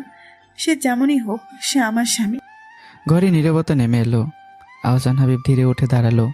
থাক আঙ্কেল, আমি ওর বিশ্বাস ভেঙেছি, আর ওর বর্তমান স্বামী সেই বিশ্বাস অর্জন করেছে। জোর করে ভালোবাসা পাওয়া যায় না। থ্যাঙ্কস মিস্টার হাবিব, বুঝতে পারার জন্য। এই বলে সে নিজের রুমে চলে গেল। তার বুকের ভিতর এখন শুধু একটাই নাম ঘুরছে, ইমরান। সে বুঝে গেছে সে সত্যিই তার স্বামীর প্রেমে পড়েছে। কিছুক্ষণ পর আহসান হাবিব আনিস খানকে বলল, আঙ্কেল, বাইরে একটু আসবেন, কিছু কথা আছে। দুজনে বাইরে চলে গেল। হাবিব নিচু স্বরে বলল, এভাবে মোকে রাজি করানো যাবে না। আনিস খান দীর্ঘ শ্বাস ফেললেন। তাহলে উপায়? আহসান হাবিব ঠান্ডা কণ্ঠে বলল, আগে আপনার ঘর জামাইকে মোয়ের জীবন থেকে সরাতে হবে। আনিস খান চমকে উঠলেন। কিভাবে? হাবিব ধীরে বলল, ছলে বলে কৌশলে একটা প্ল্যান করতে হবে। ওকে এমন ভাবে ফাঁসাতে হবে যেন মো নিজেই তাকে ঘৃণা করে। তার চোখে এক ভয়ঙ্কর চাহনি। আমি ইতিমধ্যে নিশুর সাথে কথা বলেছি, সে এখন মো আর ইমরানের বিশ্বাস অর্জন করবে। বাকি প্ল্যান পরে বলবো। বিকেলে আমি বাড়ি ফিরে আসি। মৌ দরজায় দাঁড়িয়েছিল। এসেছো? কোথায় গিয়েছিলে? একটা চাকরির ব্যাপারে কথা বলতে গিয়েছিলাম। মৌ কৌতূহল হয়ে বলল, চাকরি হয়েছে? হ্যাঁ, হাসপাতালে একটা ওয়ার্ড বয়ের কাজ। এতে কি আমরা দুজন চলতে পারবো? পুরনো হলে একটু বেশি টাকা পাবো, তখন হয়তো পারবো। মৌ কিছুক্ষণ চুপ করে থেকে বলল, যেদিন তোমার সামর্থ্য হবে আমরা আলাদা বাসায় চলে যাব। আমি অবাক হয়ে তাকালাম। সত্যি? মৌ ধীরেই বলল, হ্যাঁ, এখানে সবাই সুযোগ পেলেই আমাদের অপমান করে। আমার বুকটা কেঁপে উঠল। মনে মনে বললাম, ইস, এটা যদি একটু আগে জানতাম তাহলে তো আগামীকালে বাড়ি ছেড়ে চলে যেতাম, কারণ ইতিমধ্যে সরকারি ফ্ল্যাট পেয়েছি। কিন্তু আমি মুখে এখনো কিছু বলিনি। অন্যদিকে শহরের এক রেস্টুরেন্টে বসে আছে আহসান হাবিব ও নিশু। হাবিব ধীরে ধীরে পুরো পরিকল্পনা বুঝিয়ে দিচ্ছে নিশুকে। আমার আর ময়ের বিরুদ্ধে একটা ভয়ঙ্কর ষড়যন্ত্র শুরু হয়ে গেছে। সেদিন রাতে হঠাৎ করে অদ্ভুত এক ঘটনা ঘটল।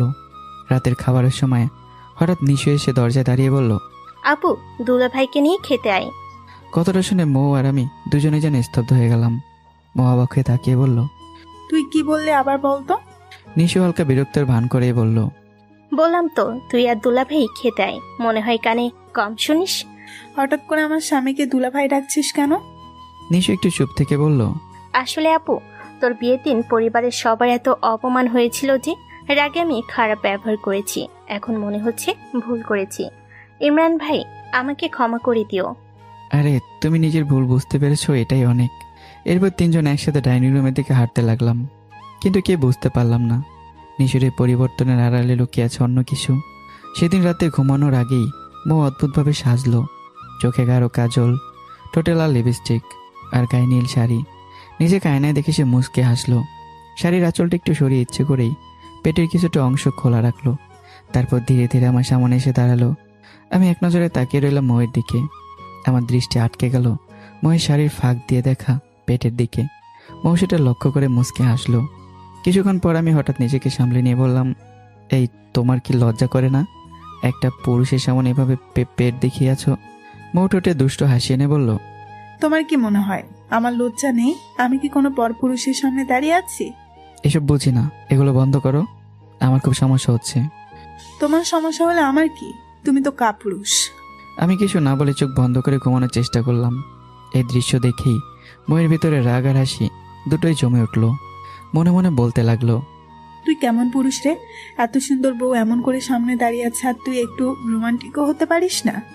সে দীর্ঘ শ্বাস ফেলল। বিয়ের পরে আমি ওর আগের মাথায় কত কিছু বলেছি, কিন্তু তবুও কি একটু ভালোবেসে দেখাতে পারিস না? মেয়েরা কি সবকিছু নিজে থেকেই বলে?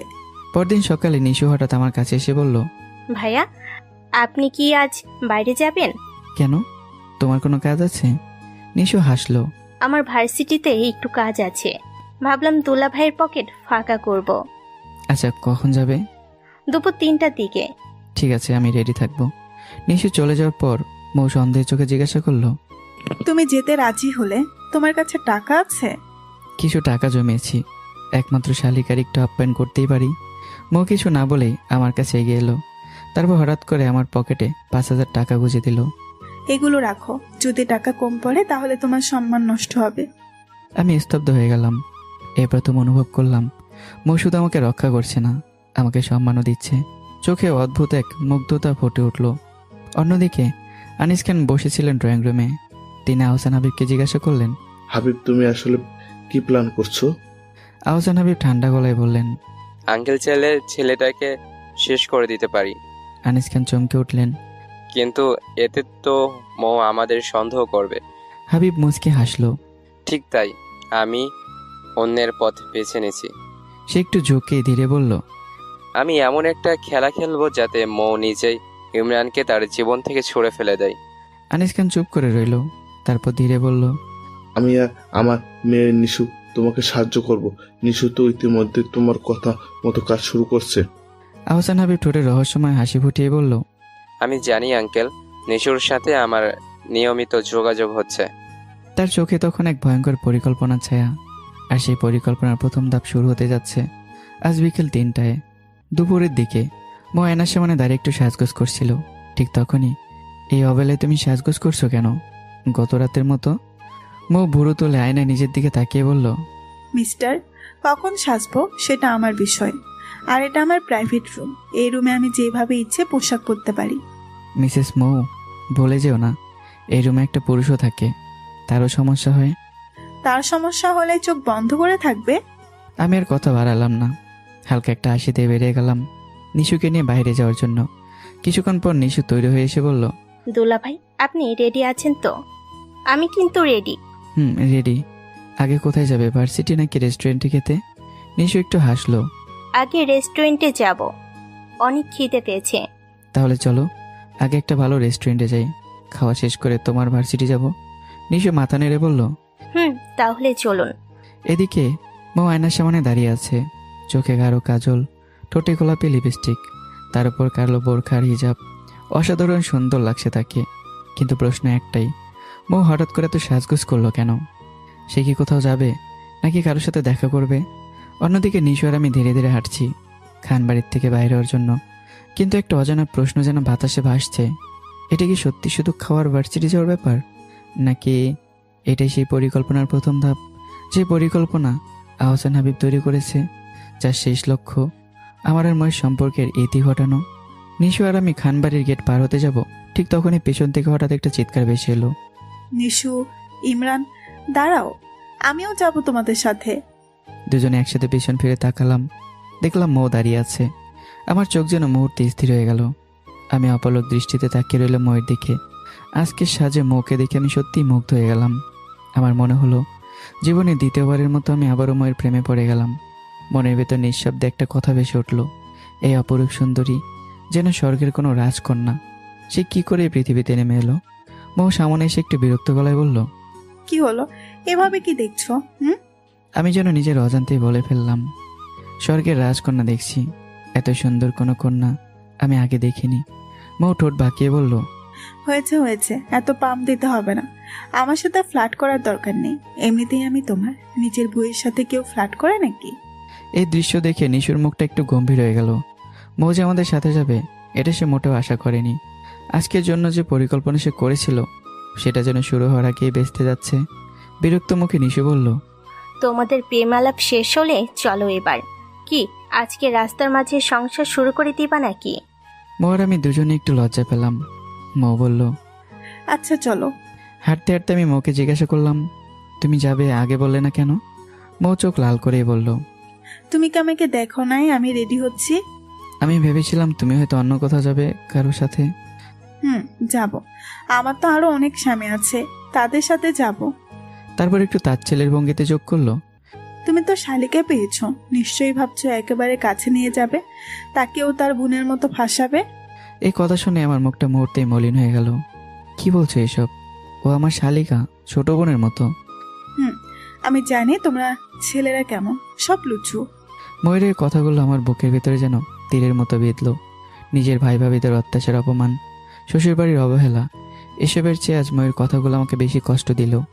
নিশু বিরক্ত হয়ে বলল, তোমরা গাড়িতে সুর করলে কি? চুপ করো। এমনিতে নিশুর মাথা গরম হয়ে আছে, আজকের প্ল্যান প্রায় নষ্ট হয়ে গেছে। এদিকে মৌ বুঝতে পারলো আমি সত্যিই কষ্ট পেয়েছি।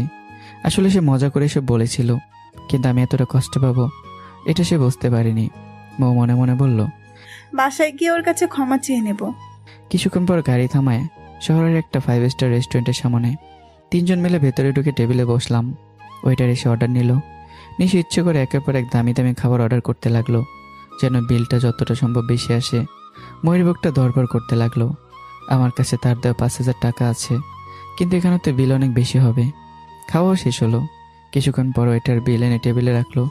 15,000 টাকা বিল। নিশু যতটা খেয়েছে তার 10 গুণ নষ্ট করেছে। বহু দুশ্চিন্তায় আমার দিকে তাকালো, কিন্তু অবাক হয়ে দেখলো আমি একদম শান্তভাবে বিলটা তুলে নিলাম আর চুপচাপ পরিশোধ করে দিলাম। এই দৃশ্য দেখে মৌ আর নিশু দুজনে অবাক হয়ে গেল।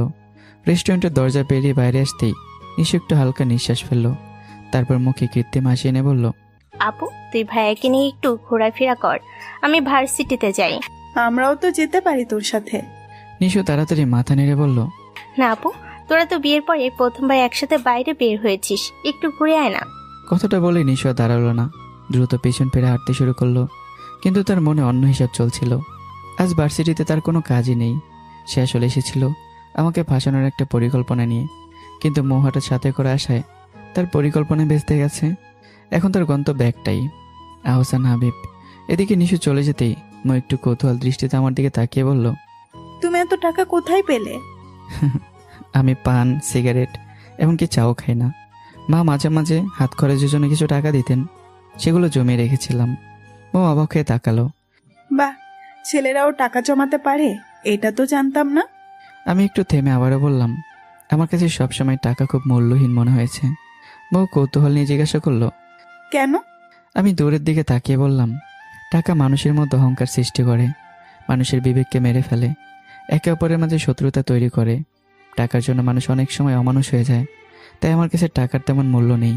মৌ কিছুক্ষণ চুপ করে রইল, তারপর ধীরে ধীরে বলল, তোমার কথাগুলো সত্যি, কিন্তু জীবন চলার জন্য টাকা লাগবে। লাগে।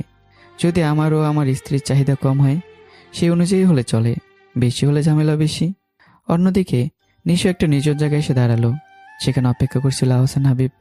আহসান হাবিব নিশুকে দেখে বড় কুসকে বলল, নিশু তুমি এখানে কেন? আজ তো তোমার। নিশু দ্রুত তার কথা কেটে দিয়ে বলল, ভাইয়া সব ঠিকঠাকই ছিল, কিন্তু বাইরে বের হওয়ার সময় হঠাৎ আপুর সাথে চলে আসে। আহসান হাবিবের চোখ সরু হয়ে গেল। মৌ কি কিছু বুঝতে পেরেছে? নিশু মাথা নাড়িয়ে বলল, মনে হয় না আপু কিছু বুঝেছে। আহসান হাবিব একটু স্বস্তির নিঃশ্বাস ফেলল। তাহলে ঠিক আছে, মৌ যদি কিছু বুঝে ফেলতো তাহলে সব শেষ হয়ে যেত। নিশুর চোখে তখন হিংস্র একটা ঝিলিক। সে দাঁত চেপে বলল, ভাইয়া আপনি চিন্তা করবেন না, ওই ছোট লোকের বাচ্চা ওই ঘর জামাইকে আমি আমার আপুর জীবন থেকে দূর করবই। এদিকে মৌ আর আমি এসে পৌঁছে গেছি একটা বড় শপিং মলে। উদ্দেশ্য কিছু শপিং করা ও একটু ঘোরাফেরা, কিন্তু আমার মুখটা যেন ভারী হয়ে আছে। আমার চোখ মুখ দেখলেই মনে হবে এই বুঝি কান্না করে ফেলবো। মৌ আমার দিকে তাকিয়ে মনে মনে আফসোস করলো, ইস, কেন এমন মজা করতে গেলাম, আর মনটা কতটা কষ্ট পেয়েছে। ঠিক তখনই একটা প্রচণ্ড শব্দ হলো। একটা প্রচণ্ড শব্দে পুরো শপিং মল কাঁপিয়ে দিল। মুহূর্তের মধ্যে চারদিকে চিৎকার দৌড়াদৌড়ি শুরু হয়ে গেল। বিস্ফোরণের ধাক্কায় মৌ আর আমি ছিটকে গিয়ে পড়লাম দুদিকে। কিছু বুঝে ওঠার আগেই আগুন লেগে গেল। পুরো শপিং মলে যেন আগুন দাউ দাউ করে জ্বলতে শুরু করেছে। মৌ আর আমি তখন চতুর্থ তলায়। মানুষ এদিক ওদিক ছুটছে, জীবন বাঁচানোর জন্য মরিয়া হয়ে দৌড়াচ্ছে। চারদিকে ধোঁয়া, আগুন আর আতঙ্কের চিৎকার। আমার পায়ে মারাত্মক ব্যথা পেয়েছি, ঠিকমতো দাঁড়াতেও পারছি না। তবুও দাঁতে দাঁত চেপে চারদিকে তাকাচ্ছি, মৌকে খুঁজছি। আমার চারপাশে আগুনের লেলিহান শিখা, ধোঁয়ায় দম বন্ধ হয়ে আসছে। চিৎকার করে ডাকছি মৌকে। অন্যদিকে ময়ূর অবস্থা একই। তার শরীরে বড় কোনো আঘাত লাগেনি, কিন্তু সে পাগলের মতো এদিক ওদিক দৌড়াচ্ছে শুধু আমাকে খুঁজে পাওয়ার জন্য। ধীরে ধীরে শপিং মলের বেশিরভাগ মানুষই বের হয়ে গেছে। ভেতরে এখন হাতে গোনা কয়েকজন মানুষ আটকে আছে। তাদের মধ্যে আছি আমি আর মৌ। মৌয়ের বুকটা হঠাৎ কেঁপে উঠল। সে জোরে চিৎকার করে উঠল, ইমরান, ইমরান তুমি কোথায়? আগুনে দাউ দাউ করে জ্বলছে পুরো শপিং মল। ধোঁয়ায় আকাশ অন্ধকার হয়ে গেছে। চারদিকে শুধু মানুষের আত্মচিৎকার আর ভাঙা কাচের শব্দ। আগুনের লেলিহান শিখা যেন সবকিছু গ্রাস করে নিতে চাইছে। এই মৃত্যুর ভিড়ের মাঝেই দূর থেকে আমাকে দেখতে পেল মৌ। আমি খুঁড়িয়ে খুঁড়িয়ে হাঁটছি। আমার পায়ের ব্যথা আমাকে প্রায় অচল করে দিয়েছে। তবু আমি মরিয়া হয়ে চারদিকে তাকাচ্ছি শুধু মৌকে একটাবার দেখার আশায়। মৌ হঠাৎ জোরে চিৎকার করে উঠল। ইমরান, আমি এদিকে। আমি ঘুরে তাকাতে আমার বুকটা কেঁপে উঠল। ধোয়ার ভিতর দাঁড়িয়ে আছে মৌ, কিন্তু ঠিক তখনই দেখতে পেলাম মৌয়ের পেছনে একটা সিঁড়ি আছে, যেখান দিয়ে আমরা সহজে নিচে নেমে যেতে পারবো। আমি তাড়াতাড়ি চিৎকার করে উঠলাম, মৌ, তোমার পেছনে সিঁড়ি আছে, তুমি নিচে নেমে যাও তাড়াতাড়ি, আমার দিকে এসো না, এখানে খুব আগুন। মৌ হতবাক হয়ে তাকিয়ে রইল, তারপর মাথা নাড়িয়ে বলল, তুমি এসব কি বলছো? তোমাকে রেখে আমি কোথাও যাব না। আমার চোখে তখন অদ্ভুত এক শান্তি। মৌ, এটা তোমার জন্য একটা বড় সুযোগ, আমার কাছ থেকে মুক্তি পাওয়ার সুযোগ। মৌ বিস্ময়ে তাকিয়ে আছে। আর যদি আমি এখানে মরে যাই, কেউ তোমাকে ডিভোর্সই বলবে না, সবাই বলবে তোমার স্বামী দুর্ঘটনায় মারা গেছে। তোমার কোনো বদনাম হবে না, তুমি নতুন করে জীবন শুরু করতে পারবে। মৌ যেন বজ্রাহত হলো, সে চিৎকার করে বলে উঠল, তুমি এসব কি আবল তাবল বলছো? না মৌ, এটা আবল তাবল না, সত্যি বলছি। আমি তোমাকে ফাঁসিয়েছি, তোমার গায়ে চরিত্রহীনের দাগ লাগিয়েছি। আর যদি আমি মরে যাই, তাহলে তো তোমার প্রতিশোধও নেওয়া হয়ে যাবে। ময়ের চোখ দিয়ে অঝরে পানি পড়তে লাগলো। প্লিজ ইমরান, এসব আর বলো না, আমি নিতে পারছি না। তুমি এদিকে চলে আসো, না হয় আমি আসছি। না, তুমি আসবে না, আমিও যাব না। আমার কণ্ঠে জমে থাকা বছরের পর বছর কষ্ট যেন বেরিয়ে এলো। ছোটবেলা থেকে আজ পর্যন্ত কারো আদর পাইনি, কারো ভালোবাসা পাইনি। ভেবেছিলাম তোমাকে ভালোবেসে সব কষ্টে ভুলে যাব, কিন্তু তুমিও তো ভালোবাসার অভিনয় করলে। মা সহ্য করতে পারলো না। আগুনের লেলিহান শিখা চারদিকে ছড়িয়ে পড়ছে। সে কাঁদতে কাঁদতে বলল, এসব নিয়ে আমরা পরে কথা বলবো, আগে তুমি এদিকে চলে আসো, আগুন বাড়ছে। আমি নিঃশব্দে মাথা নেড়ে বললাম, না মৌ, আর আমার বাঁচার ইচ্ছে নেই। এই কথা শুনে মৌ যেন ভেঙে পড়ল। হঠাৎ সে বুক ফাটে চিৎকার করে উঠল, তুমি বাঁচবে, আমার জন্য বাঁচবে। মৌয়ের চোখ দিয়ে অঝরে অশ্রু ঝরছে। আমার অহংকার আমাকে এতদিন বলতে দেয়নি, কিন্তু আজ বলতেই হবে, আমিও তোমাকে ভালোবাসি ইমরান, নিজের জীবনের চেয়েও বেশি ভালোবাসি। আমি স্তব্ধ হয়ে গেলাম। মৌ কাঁদতে কাঁদতে বলতে থাকলো, তুমি আমার রক্তের সাথে মিশে গেছো, তুমি আমার নিঃশ্বাসে মিশে আছো, তুমি আমার নিঃশ্বাস। বলো তো, মানুষ কি কখনো নিঃশ্বাস ছাড়া বাঁচতে পারে? তার কণ্ঠ ভেঙে গেল। প্লিজ, আমার ভালোবাসাটা আমাকে ফিরিয়ে দাও, আমাকে একা রেখে যেও না, আমার ভালোবাসা আমাকে ভিক্ষা দাও প্লিজ। কথা শেষ করেই মৌর এক মুহূর্ত দেরি করলো না। সে দৌড়ে আগুনের শিকার টপকে চলে এলো আমার কাছে। পরের মুহূর্তেই সে শক্ত করে জড়িয়ে ধরল আমাকে। আমি হতভঙ্গ হয়ে গেলাম। মৌ, তুমি এখানে কেন এলে? তুমি এখান থেকে বাঁচতে পারবে না, এখান থেকে বেঁচে ফিরতে পারবে না। মৌ আমার বুকের মাঝেই মুখ লুকিয়ে ধীরেই বলল, বাঁচতে হলে আমরা একসাথে বাঁচবো, মরতে হলে একসাথে মরবো। আমি তোমাকে ছাড়া এখান থেকে যাচ্ছি না। তার চোখে তখন অদ্ভুত এক দৃঢ়তা। তুমি ছাড়া এই জীবনের কোনো মানে নেই ইমরান। চারদিকে তখন আগুন আরো ভয়ঙ্কর হয়ে উঠেছে, কিন্তু সেই আগুনের মাঝেও দুজন মানুষ একে অপরকে শক্ত করে জড়িয়ে ধরে দাঁড়িয়ে আছে। ভালোবাসা আর মৃত্যুর মাঝখানে। দুজন বাইর হতে পারবো তো এই মৃত্যুপুরী থেকে? আগুনের তীব্র তাপে চারপাশ যেন ধীরে ধীরে এক ভয়ঙ্কর মৃত্যুপুরীতে পরিণত হচ্ছে। ধোঁয়ায় ভারী হয়ে উঠছে বাতাস, নিঃশ্বাস নেওয়াটাই কঠিন হয়ে পড়ছে। তবে সে আগুনের মাঝে আমি আর মৌ একে অপরকে শক্ত করে জড়িয়ে ধরে আছি, যেন একে অপরের বুকে আমাদের শেষ আশ্রয়ে। কিছুক্ষণ নীরব থাকার পর, মৌ, তুমি কেন এখানে এলে? আর এখন কেন এসব বলছো? জানো, তোমার কথা শুনে আমার এখন খুব করে বাঁচতে ইচ্ছে করছে। মৌ মাথা তুলে তাকালো, তার চোখ ভেজা, ঠোঁটও কাঁপছে। সে ধীরে ধীরে বলল, আমারও বাঁচতে ইচ্ছে করছে, তোমাকে নিয়ে বাঁচতে, তোমার বুকে মাথা রেখে বাঁচতে। কথা বলতে বলতে তার কণ্ঠে যেন বারবার আটকে যাচ্ছে, কান্নায় গলা ভারী হয়ে যাচ্ছে। আমি চারদিকে তাকালাম, আগুন আরো ছড়িয়ে পড়েছে। কিন্তু এই মৃত্যুপুরী থেকে আমরা বের হব কিভাবে? আল্লাহ চাইলে সবকিছু সম্ভব, তিনি চাইলে আমরা অবশ্যই বাঁচবো। আগুনের তাপে দুজনের শরীর পুড়ে যাওয়ার মতো অনুভূতি হচ্ছে, শ্বাস নিতে কষ্ট হচ্ছে, তবুও কেউ কাউকে ছাড়ছি না, আর শক্ত করে জড়ে ধরে আছি। ঠিক তখনই হঠাৎ উপর থেকে যেন ঠান্ডা পানির বিশাল ঢেউ এসে পড়লো আমাদের গায়ের উপর। মুহূর্তে আমরা বুঝতে পারলাম বাইরে থেকে ফায়ার সার্ভিস আগুন নেভানোর চেষ্টা করছে। ঠান্ডা পানির ছোঁয়ায় যেন মৃত্যুর মুখ থেকে একটু স্বস্তির বাতাস পেলাম। আমি ক্লান্ত হয়ে ধীরে ধীরে মেঝেতে বসে পড়লাম। মৌ আমার পাশে বসে পড়ল, এখনও শক্ত করে ধরে আছে আমাকে। তারপর দীর্ঘ সময়ে ঘন্টার পর ঘন্টা ফায়ার সার্ভিসের নিরলস চেষ্টা, প্রায় 6 ঘন্টা পর আগুন অবশেষে নিয়ন্ত্রণে আসে। কিন্তু ততক্ষণে ভয়াবহ ক্ষতি হয়ে গেছে, অনেক মানুষ আহত হয়েছে, কেউ কেউ প্রাণও হারিয়েছে। বিশাল শপিং মল প্রায় ধ্বংসস্তূপে পরিণত হয়েছে। আহতদের দ্রুত হাসপাতালে নেওয়া হলো। সেই আহতদের মাঝেই ছিলাম আমি আর মৌ। অন্যদিকে খানবাড়িতে রাত কেটে ভোর হয়ে গেছে, কিন্তু ময়ের কোনো খবর নেই। পুরো বাড়িতে যেন এক অদ্ভুত দুশ্চিন্তা ছায়া নেমে এসেছে। ময়ের ফোনও বন্ধ। আমার ব্যাপারে অবশ্য কারো বিশেষ মাথা ব্যথা নেই, কিন্তু ময়ের খবর না পেয়ে সবাই অস্থির। হঠাৎই আসাদুল খান চিন্তিত হয়ে বললেন, ওরা কি কোনোভাবে ওই শপিং মলে যায়নি তো? আজ যেই মলে বিস্ফোরণ হয়েছে। আনিস খান কিছুক্ষণ চুপ থেকে বললেন, যেতে পারে, কিন্তু ওই ঘর জামাইয়ের কাছে এত টাকা কোথায়? ঠিক তখনই নিশু তাড়াতাড়ি করে বলে উঠল, আপু, আজকে আমি নিজের চোখে দেখেছি ওই ফকিন্নির ছেলের কাছে অনেক টাকা ছিল, মনে হয় কোথা থেকে চুরি করেছে। আসাদুল খান গম্ভীর হয়ে বললেন, আনিস, তাড়াতাড়ি হাসপাতালে খোঁজ নাও। কথা শেষ হতে আনিস খান দ্রুত বেরিয়ে পড়লেন। কিছুক্ষণ পর খবর এলো, শপিং মলের ঘটনায় আহতদের তালিকায় মৌ আর আমার নামও আছে। তাদের হাসপাতালে ভর্তি করা হয়েছে। এদিকে হাসপাতালে ধোয়ার কারণে মৌ অজ্ঞান হয়ে গিয়েছিল। অনেকক্ষণ পর যখন তার জ্ঞান ফিরল, সে হঠাৎই উঠে বসে চারদিকে তাকাতে লাগলো। তার প্রথম প্রশ্ন, ইমরান কোথায়? তার চোখে তখন আতঙ্ক। ঠিক তখনই পাশে দাঁড়িয়ে থাকে একজন ফায়ার সার্ভিসের সদস্য কোমল গলায় বলল, মিস, যখন আমরা আপনাদের উদ্ধার করি তখন দেখেছিলাম আপনারা দুইজন একে অপরকে শক্ত করে জড়িয়ে ধরেছিলেন। লোকটা একটু হাসলো। তখনই বুঝেছিলাম আপনারা একে অপরকে খুবই ভালোবাসেন, তাই আপনাদের দুজনকে আমি নিজেই খেয়াল রেখেছি। মৌ নিঃশ্বাস বন্ধ করে তার কথা শুনছিল। লোকটার সামনে একটা কেবিন দেখিয়ে বলল, ওখানে আপনার ভালোবাসার মানুষটা আছে। এই কথা শুনে ময়ের বুকটা ধুক করে উঠল। সে ধীরে ধীরে কেবিনের দরজা ঠেলে ভেতরে ঢুকলো। ভেতরে এসে দেখলো আমি বিছানায় শুয়ে আছি। আমার পায়ে ব্যান্ডেজ, মনে হচ্ছে সেলাই করা হয়েছে। মুখটা ক্লান্ত কিন্তু শান্ত। মৌ ধীরে ধীরে এগিয়ে এলো, তারপর বিছানার পাশে বসে পড়ল।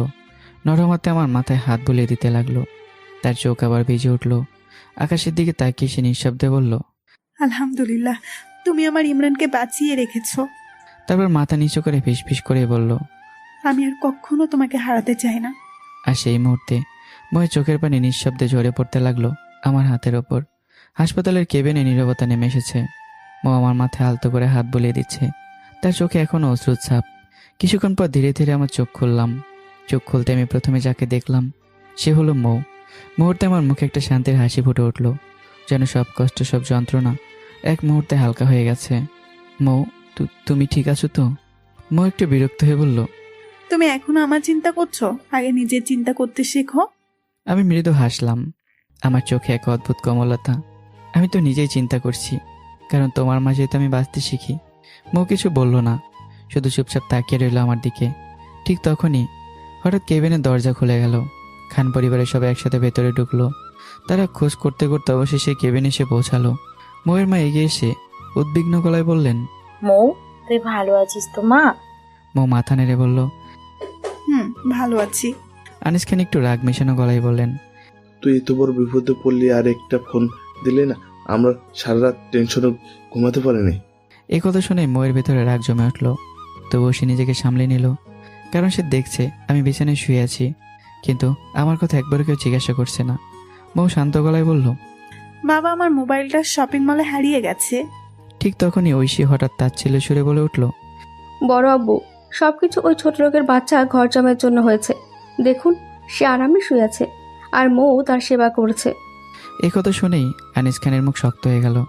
তিনি রাগে ফেটে পড়ে বললেন, ছোট লোকের বাচ্চা, তুই আরামে শুয়ে আছিস আর আমার মেয়ে কষ্ট করছে। কথা শেষ হতেই তিনি হঠাৎ এগিয়ে এসে আমার সেলাই করা পায়ে জোরে একটা লাথি মেরে দিল। পরের মুহূর্তেই আমি আহ করে উঠলাম। আমার মুখ দিয়ে তীব্র চিৎকার বেরিয়ে এলো। ব্যথায় আমার শরীর কেঁপে উঠল। আমি যন্ত্রণায় কাতরাতে লাগলাম। এই দৃশ্য দেখে মোয়া নিজেকে ধরে রাখতে পারল না। মুহূর্তেই তার চোখ লাল হয়ে উঠল। সে বজ্রকণ্ঠে চিৎকার করে উঠল, স্টপ, মিস্টার আনিস খান। পুরো কেবিন নিস্তব্ধ হয়ে গেল। মৌ গর্জে উঠল, ভুলে যাবেন না, ও আমার স্বামী। তার চোখে তখন আগুন জ্বলছে। কোন সাহসে আপনি আমার স্বামীকে লাথি দিলেন? আনিস খান হতবাক হয়ে গেলেন। তিনি রাগেই বললেন, তুই আমার সাথে চোখ লাল করে এইভাবে কথা বলছিস, ভুলে যাস না আমি তোর বাবা। মৌ একদম সোজা হয়ে দাঁড়িয়ে বলল, আপনিও ভুলে যাবেন না, ইমরান আমার স্বামী। তার কণ্ঠ দৃঢ়। সে একটু থামলো। কেউ আমার স্বামীকে অপমান করবে, তুচ্ছ তাচ্ছিল্য করবে, আমি সেটা কখনো মেনে নেব না। তারপর ধীরে কিন্তু ভয়ঙ্কর দৃঢ়তায় বলল, বাবা বলে এবার ছেড়ে দিলাম, কিন্তু দ্বিতীয়বার এই ভুল করবেন না, না হলে আমি ভুলে যাব আপনি আমার বাবা। আপনি চুপ হয়ে যান। মেয়ের এমন ভয়ঙ্কর রূপ আমি জীবনে দেখিনি। কিছুক্ষণ নীরব থাকার পর আনিস খান কিছু না বলেই ঘুরে দাঁড়ালেন। তারপর ধীরে ধীরে কেবিন থেকে বেরিয়ে গেলেন। এক এক করে পুরো পরিবার বের হয়ে গেল। কেবিন আবার নিস্তব্ধ হয়ে গেল। তবুও আমার ব্যথার নিঃশ্বাস শোনা যাচ্ছে। যন্ত্রণায় আমার মুখ ফ্যাকাশ হয়ে গেছে। আমি কিছু বলতে চাইছি, কিন্তু এই ব্যথায় আমার মুখ দিয়ে কোনো শব্দই বেরোচ্ছে না। আর মৌ নীরবে দাঁড়িয়ে আছে আমার পাশে, চোখ ভরা অশ্রু নিয়ে। আনিস খান কেবিনের বাইরে এসে বিরক্ত গলায় স্ত্রীকে বললেন, দেখলে মৌয়ের মা, তোমার মেয়ে কত বড় বেয়াদব হয়ে গেছে। মৌয়ের মা শান্তভাবে তার দিকে তাকালেন, তারপর ধীরে বললেন, ভুলটা আমারই হয়েছে। তার স্বামী পায়ে আঘাত পেয়েছে, পায়ে ব্যান্ডেজ করা, আর তুমি তার সামনে সেই জায়গায় লাথি মারলে, তখন ও চুপ থাকবে নাকি? আনিস খান আর কিছু বললেন না, মুখ শক্ত করে চুপ হয়ে গেলেন। কিছুক্ষণ পর ডক্টর এসে আমাকে পরীক্ষা করে বলল, ওনাকে আজ রিলিজ দেওয়া যাবে, তবে 3 দিন পর আবার আসতে হবে। তখন কিছু ঔষধ পরিবর্তন করতে হবে।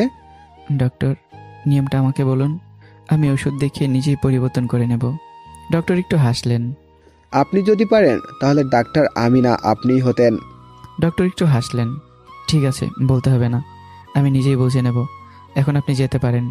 আমি মনে মনে বললাম, আমি তো সত্যিই ডাক্তার। ডক্টরের নাম ছিল ডাক্তার রাকিবুল হাসান, কিন্তু আমার চোখে পড়ল ডাক্তারের দৃষ্টি বারবার ময়ের দিকে যাচ্ছে। এই বিষয়টা আমার একদমই ভালো লাগলো না। মৌ বিষয়টা লক্ষ্য করলো, তাই সে মুসকে মুসকে হাসছিল। ডক্টর চলে যাওয়ার পর মৌ দুষ্ট গলায় বলল, জ্বালাচি হচ্ছেন তাই না? অন্য কোনো পুরুষ আমার দিকে তাকালে খুব চলে। এইভাবে যদি কোনো মেয়ে আমাকে এভাবে তাকিয়ে দেখে, তুমি মেনে নেবে? মৌ সাথে সাথে বলল, একেবারে তার চুল ছিঁড়ে ফেলবো। মৌয়ের মুখের এক্সপ্রেশন দেখে আমি হেসে ফেললাম। কিছুক্ষণ পর আমরা বাড়ি ফিরে এলাম, কিন্তু বাড়ির পরিবেশ ঠান্ডা, কেউ আমাদের সাথে তেমন কথা বলছে না। প্রায় 1 ঘন্টা পর নিশু খাবার নিয়ে রুমে ঢুকলো। সে ধীরে বলল, আপু, ভাইয়া, আপুর পক্ষ থেকে আমি সরি বলছি। তখন এমনটা করা ঠিক হয়নি। It's okay. মৌ একটু অবাক হয়ে বলল, তুই কেন সরি বলছিস? আর খাবার নিয়ে এসেছিস কেন? এই 2 দিন তোরা কি খেয়েছিস জানি না, এখন এত কথা না বলে চুপচাপ খেয়ে নে। কথা শেষ করে সে চুপচাপ চলে গেল। নিশু চলে যাওয়ার পর আমি মুচকি এসে বললাম, thank you my lovely wife. Mou বুড়ো কুচকে জিজ্ঞাসা করলো, হঠাৎ থ্যাঙ্কস কেন? হাসপাতালে তুমি আমার জন্য লড়াই করেছো, তাও নিজের বাবার পরিবারের বিরুদ্ধে দাঁড়িয়ে। স্বামী স্ত্রী মানে কি জানো? একে অপরকে সাপোর্ট করা, একে অপরের সুখ দুঃখ ভাগ করে নাও। কেউ তোমাকে অপমান করলে সেটা আমাকে অপমান করা, আর তোমার সম্মানই আমার সম্মান। এই কথা শুনে আমার চোখ ভিজে উঠলো, আমার চোখ দিয়ে পানি গড়িয়ে পড়ল। মৌ তা দেখে আলতো করে আমার চোখের পানি মুছে দিল। ছেলেরাও যে কাঁদতে পারে তোমাকে না দেখলে জানতামই না। হাসপাতালে ধোয়ার ক্লান্তিতে দুজনের শরীরই খুব খারাপ লাগছিল, তাই মৌ আগে নিজে গোসল করে নিল। তারপর আমাকে গোসল করানোর জন্য আমার জামা খুলতে শুরু করলো। এই তুমি কি করছো? আমি কারো সামনে কাপড় খুলি না, আমার লজ্জা করে। কি বলো? এখনো তো কেউ তোমার ইজ্জত লুট করেনি, তাহলে আজকে আমি করব? এসব কি বলছো? তোমার লক্ষণ ভালো না। আমি কোনোদিনও কারো সামনে কাপড় খুলিনি। মৌ হাসতে হাসতে বলল, এখন থেকে আমার সামনে কাপড় খুলতে অভ্যাস করো। তারপর সে খুব যত্নে আমাকে ওয়াশরুমে নিয়ে গিয়ে পরিষ্কার করে দিল, নিজেও গোসল করে নিল। অন্যদিকে নিশু ফোন করলো আহসান হাবিবকে, সব ঘটনা খুলে বলল। সব শুনে আহসান হাবিব রাগে বলল, শিট, যদি আমি আগে লোক লাগিয়ে রাখতাম তাহলে ওই ছেলেটার বাচ্চাকে শপিং মলে শেষ করে দিতে পারতাম। নিশুর গলা রাগে কাঁপছিল। ভাই, আজকে আমার বাবার যে অপমান হয়েছে, আমার শরীরের রক্ত এখনো টকবক করছে। খুব দ্রুত প্ল্যান সফল করতে হবে। আহসান হাবিব দাঁতে দাঁত চেপে বলল, নিশ্চয় দ্রুতই করতে হবে, আমিও আর সহ্য করতে পারছি না। এইদিকে মৌ আমার শরীর মুছে দিচ্ছিল, খুব যত্ন করে সেবা করছিল। বউয়ের এমন সেবা পাওয়ার জন্য প্রতিদিন আঘাত পেতেও রাজি আছি। মৌ অবাক হয়ে বলল, কি বললে? তোমার এসব সেবা পাওয়ার জন্য মাঝে মাঝে আঘাত পেতে পারি। এই কথা শুনে ময়ের চোখ ভিজে উঠল। সে ধীরে বলল, তোমার শরীরে আঘাত লাগলে ব্যথা আমার অন্তরে হয়, এটা তুমি বোঝো না? আমি বুঝতে পারলাম মৌ সত্যি আমাকে খুব ভালোবাসে। আমি আলতো করে মৌকে জড়িয়ে ধরলাম। জানি তো, তাই তোমাকে এত ভালোবাসি। মৌ একটু লজ্জা পেয়ে নিচের দিকে তাকালো, তারপর আস্তে করে বলল, বিয়ের পর এই প্রথম আমি তোমাকে আমার ভালোবাসার কথা বললাম, তাই না? দেখতে দেখতে 5 দিন চলে যায়, কিন্তু নিশু ছাড়া ময়ের পরিবারে কেউ একবারের জন্য দেখতে আসেনি আমাদের। এতে ময়ের মনটা ভীষণ খারাপ হয়ে যায়। সে মনে মনে বলে, আমার মা বাবা, আমার পরিবার কেউই তো এলো না, যেমনই হোক সে তো আমার স্বামী। ঠিক তখনই নিশু এসে জিজ্ঞাসা করে, কিরে আপু, কি চিন্তা করছিস? মা একটু কষ্টে সুরে বলে, দেখেছিস, মা বাবা বা পরিবারের কেউ একবারও আমার স্বামীর ভালো মন্দ দেখতে এলো না। নিশু হাসতে হাসতে বলে, আমি তো দেখতে এসেছি। মৌ হালকা হাসে। তুই আসলি শুধু। এদিকে আমি এখন অনেকটাই সুস্থ, আর 5 দিন থেকে আমি ঢাকা মেডিকেলে জয়েন করব। রাতে নিশু খাবার নিয়ে এসে আমার সাথে খুনসুটি শুরু করে। নিশু মজা করে বলে, আচ্ছা দুলা ভাই, আপনি আমার এই পাগল বোনকে কিভাবে লাইনে এনেছেন আর কিভাবে প্রপোজ করেছেন? আরে পাগল নাকি, আমি তোমার আপুকে প্রপোজ করব?